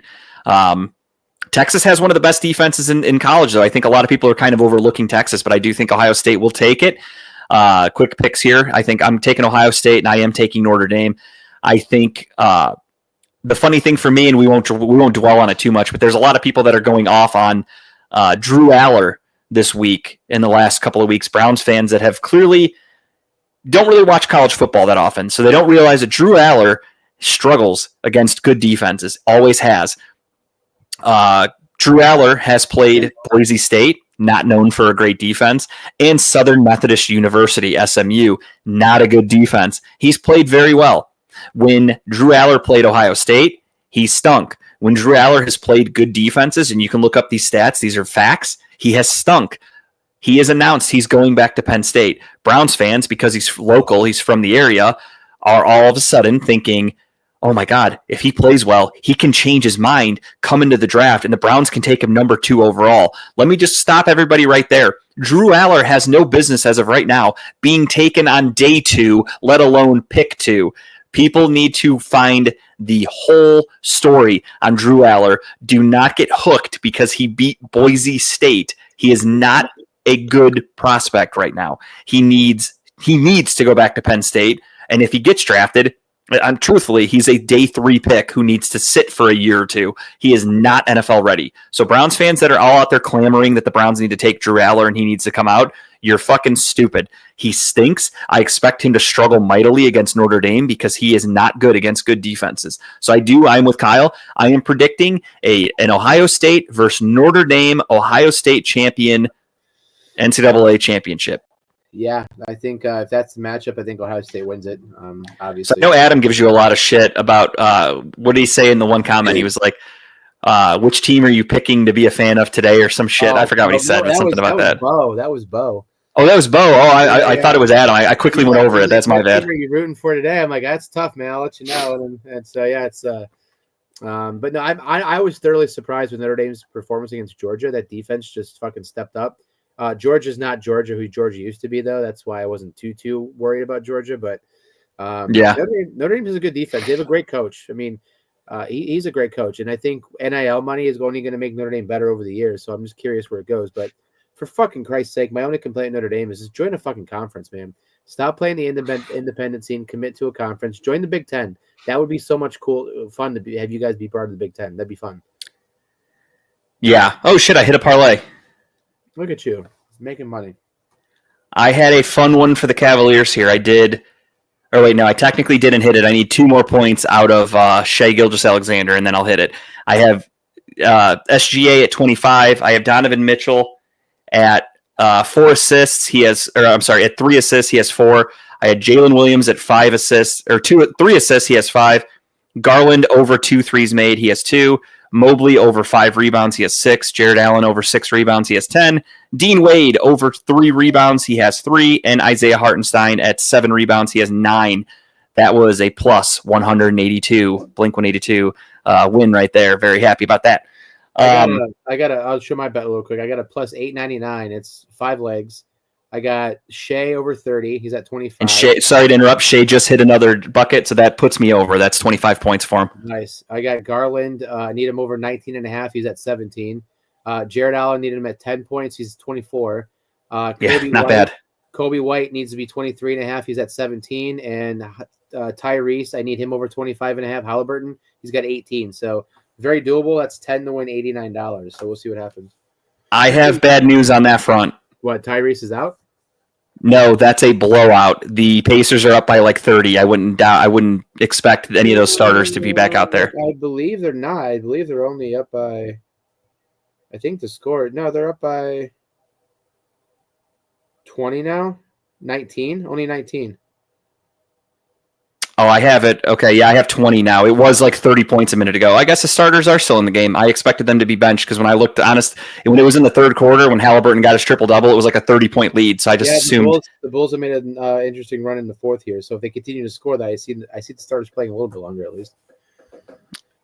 Okay, yeah, because I have a bet with I needed Vujacic to get 10 rebounds, and he has 7, and I saw the score, and I was like, oh, I don't think I'm getting those. Yeah. But I guess, hey, never say never. Fingers crossed. All right, really quickly, we're going to do our picks for the NFL playoffs this weekend. Again, this is a starting from scratch just for, entertainment purposes, and we'll get into that. We are starting the score clean. We are going to go here, JG, and we are going to go here, Kyle. And George, if you could throw that up as you did, thank you so much. The playoffs start. I love the format. I love that I am getting football, 2 games on Saturday, 3 games on Sunday, and 1 Monday Night Football game. I am so fucking happy. I love playoff football, man. It's so fucking good. It's like my tradition during the playoffs. I always, on Saturday, Wild Card Saturday, take down my Christmas tree, have playoffs in the background, except for last year because the Browns played. Well, I take that back. The Browns had a game. I won't say they played, but the Browns had a game on Wild Card Saturday last year, and that fucking ruined my whole weekend. I think my Christmas tree stayed up till March because I was in a depression.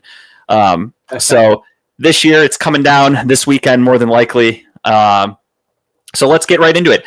The Houston Texans Vikings, game will be moved to Arizona if need be because of the wildfires. Yeah, that makes sense. That's fair. That's still, close enough for people from LA to get there. Hell, half of them had to evacuate anyway, so they are probably east. And it'll still be full of Mexicans, which is perfect. It'll feel like an LA game regardless. So that's a decision by the NFL and a good one. Saturday afternoon, though, we have 4:30, the LA Chargers going to Houston in Jim Harbaugh's first playoff game, first year as the Chargers head coach, against second-year DeMeco Ryan and the Houston Texans. The Houston Texans and CJ Stroud have taken a little bit of a step back. Is it a sophomore slump? We will see. However, just because of the injuries they're facing, I don't think the Texans are going to be able to compete with the Chargers. The Chargers are hot right now. They're playing really well. Harbaugh in the playoffs knows what the fuck he's doing. He showed that when he was with the Niners. He showed that with Michigan. DeMeco Ryans is still young. I think that he is going to make some mistakes as a head coach. I think CJ Stroud, again, had a little bit of a down year this year. Still played really well, but still had a down year. Give me the Chargers in an upset on the road. Not an upset. Chargers are favored. Are they really? Okay, well, then I guess I'm kind of happy with that. I haven't looked at any spreads. I probably should do that since we do spreads now, huh? Chargers are favored by 3. No shit. Okay, well then I'm taking the Chargers and not an upset. I assumed it would have been, maybe Houston by 2 or something like that. No. I'm going to agree with you. I'm taking the Chargers here. It sucks. I really was a huge Texans fan this year, but you're right. The injuries really kind of caught up to him. And Stroud's kind of been in his own head the last couple games. But yeah, give me the Chargers to win this one. All right, next up. Plus, Jesus. Say again. It's on CBS and Paramount Plus. Okay, all right. Yeah. And then we have an Amazon Prime exclusive game. We have the Steelers and the Ravens playing on Saturday night in what should be a very good game. Those teams have obviously played twice this season. When healthy, the Ravens typically play pretty poorly when the Steelers are healthy, they play pretty well against the Ravens. Wasn't the case a couple of weeks ago, but playoffs are a different animal. Lamar Jackson tends to struggle in the playoffs. It's just his MO. So with that being said, I'm taking a gamble here. I like the Steelers plus 9.5. I think they can at least keep it within double digits. I still think they lose. I am going to take the Ravens to win this game just because I do think the Steelers are garbage, and it's the playoffs. It's the first round. TJ Watt will be non-existent. Mike Tomlin's known for his one-and-done losses, but I think they could maybe keep it within one score. So I'm going to take Pittsburgh. I'm going to take Baltimore, but Pittsburgh plus 10.5 is my extra pick. Yeah, I can't keep my streak of Steelers picks going here. Give me the Ravens. That's why I'm only taking the points. You used to take them for the money line and the points. I am only taking the points. Give me the Ravens here to take this one. Baltimore, quote the Raven, nevermore for Kyle. Then we move on to Sunday, the holy day, the Lord's Day. We have the Denver Broncos taking on the Buffalo Bills in a game that zoo experts are calling a stampede of the ages. Will we see the MVP Josh Allen, or will he be the pumpkin? I think Josh Allen is due to take his team, put them on his shoulders against a young, inexperienced rookie quarterback, even though I think him and Bo Nix are the same age because Bo Nix is old as fuck. But give me the Buffalo Bills at home. I like them here. I really like them a lot as a team. And I think don't call me Brian Daboll, Sean McDermott has that team ready to win. So give me the Buffalo Bills. I'm going to take the Broncos points here, the plus 8.5. I think they keep it within a touchdown. But you're taking Buffalo? Yeah. But I'm taking Buffalo to win, but give me the Broncos and the points. Denver plus 8.5. Okay, done. Next up, we have the Green Bay Packers taking on the Philadelphia Eagles. I think the injury to Jordan Love is going to be too much to overcome. They've got Christian Watson, I believe, is still hurt. They just had to I think Jair Alexander just had a knee surgery. They are way too banged up. Philly just got to rest everybody for a few weeks. Jalen Hurts does have a little bit of a concussion. He's still not cleared technically, but I think he will be by Sunday. Without further ado, though, or with that being said, yeah, he's still in concussion protocol. I did see a couple people that were like, it's the playoffs, he's going to play. And it's like, well, you can power through, a knee injury or, a back injury, something like that. But a concussion, you have to clear medically with an outside source. So if he doesn't clear, he's not fucking playing. So easier said than done. But I think he might be able to make it back. Assuming he comes back, I'll say this. Wow, George thinks McKee's going to start. Well, if that's the case, I will take the Packers. If they are starting the rookie, I am going to go with them. So this game rests on Jalen Hurts. Give me the Eagles if Hurts plays. Give me the Packers if Hurts does not play. I feel like that's fair. Yeah, I think it's fair too. But I think I'm gonna mirror you on that one because if Hurts does start, give me the Eagles. But if he doesn't, give me the Packers. Okay, so I'm rating Green Bay without, Philly with. Okay. And then we get a Sunday night football, and we have the Tampa Bay Buccaneers hosting the Washington Commanders. I think the NFL needs to stop doing. I mean, I get it. If you win your division, you get a home field advantage game, but I think it's bullshit. I think it's so stupid that there are teams with better records that have to go on the road, especially the Vikings. The fact that the Vikings are a road team when they won 13 games is fucking bananas to me. But it is what it is. The NFL is not going to change their ways. So, Baker Mayfield's hosting the Washington Commanders. Washington has played really well. Tampa Bay has played well at times. It's really a situation of you don't know which version of each player is going to show up. Jaden Daniels has looked explosive and electric and great, and then he's looked like a rookie. Baker Mayfield has looked like the guy that everyone tweets about how the Browns fucked up, and then there's weeks where he sucks, and Browns fans are really quiet. Which version are we going to get? Because the first half of last week's game against the Saints, we had the shitty Baker.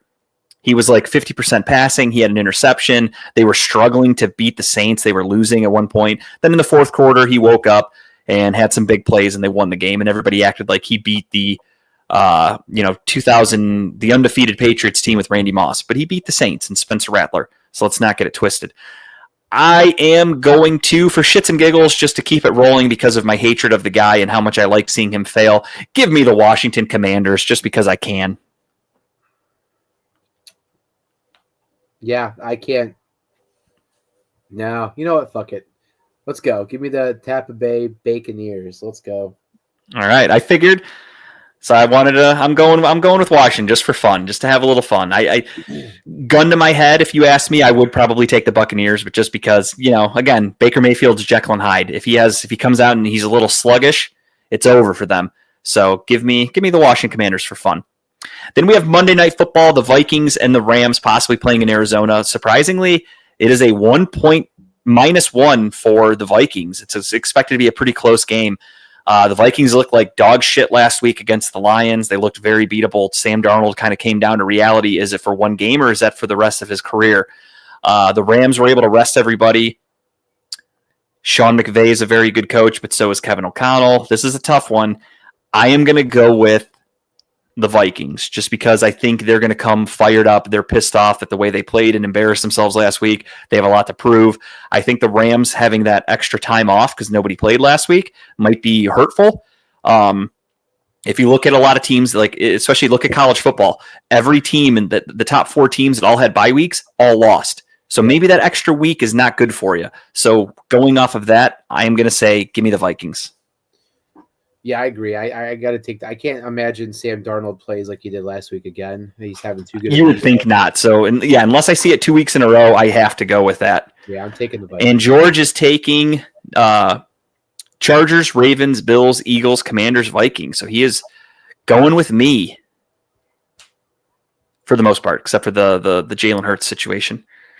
All right. That is our wildcard weekend picks, and we will be back next Wednesday to recap everything and talk to everybody. And without further ado, though, it is time for everybody's favorite segment, and that is, of course, Just the Tip. And as always, Kyle's going to start us off. My tip is a show that is the season finale is next Sunday, but so far the show has been amazing. It's on Paramount Plus for those of you who have it. Excuse me. Damn it. Billy Bob Thornton.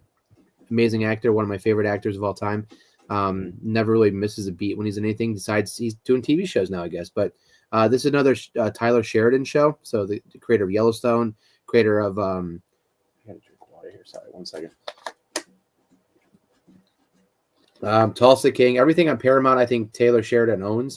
Pretty much, yeah.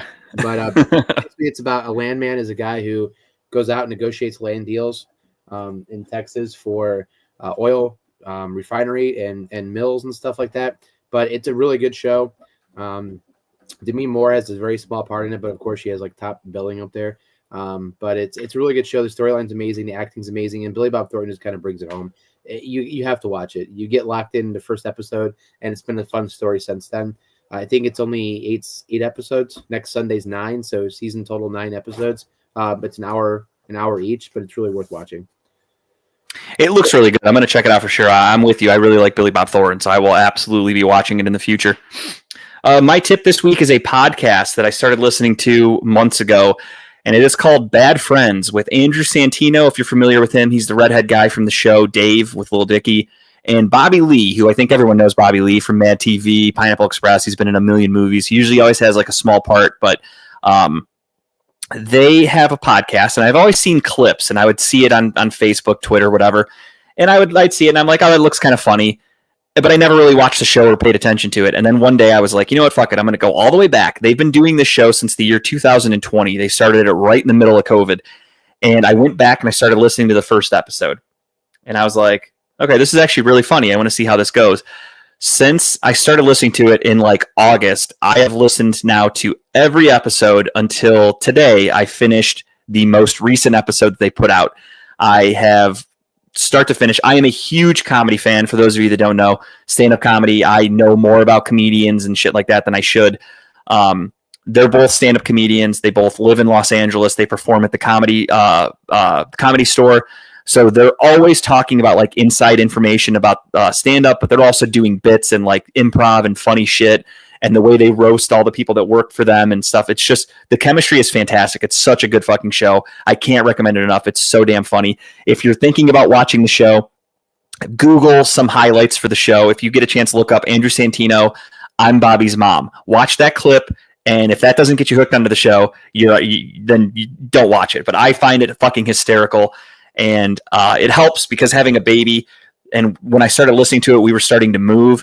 So a lot of times I would just put on headphones and I would start packing or I'd be cleaning. And then with the baby, when I'm putting her to bed, I pop a headphone in and I listen to a podcast. If she wakes up in the middle of the night, I put a headphone in and I go listen to a podcast while I'm holding her. So that's how I've been able to listen to fucking 200 episodes in the last few months because I just have a lot of downtime.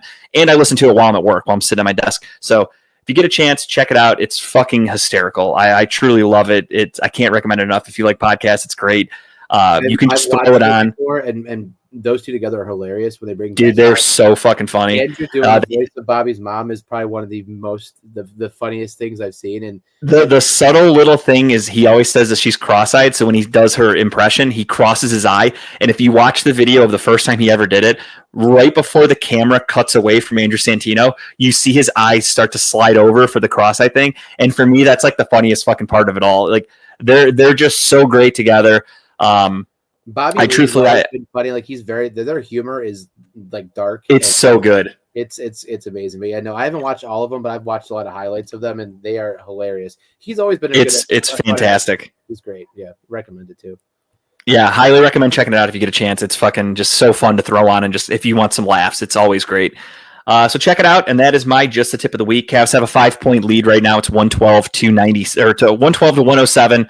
With a little under 7.5 minutes to go in the game. So we are ending this show perfectly. We're going to wrap up here, and I'm going to run downstairs and watch the rest of the game. Thank you, everybody, for watching. We will talk to you again next week. As Kyle said, he is with us for at least the next 3 weeks in a row, which is great. And we will be recapping the NFL playoffs, the college football playoffs. We're going to talk about how some of our parlays did. Hopefully, we have an offensive coordinator by next week. Hopefully, Paul DePodesta is in the unemployment line.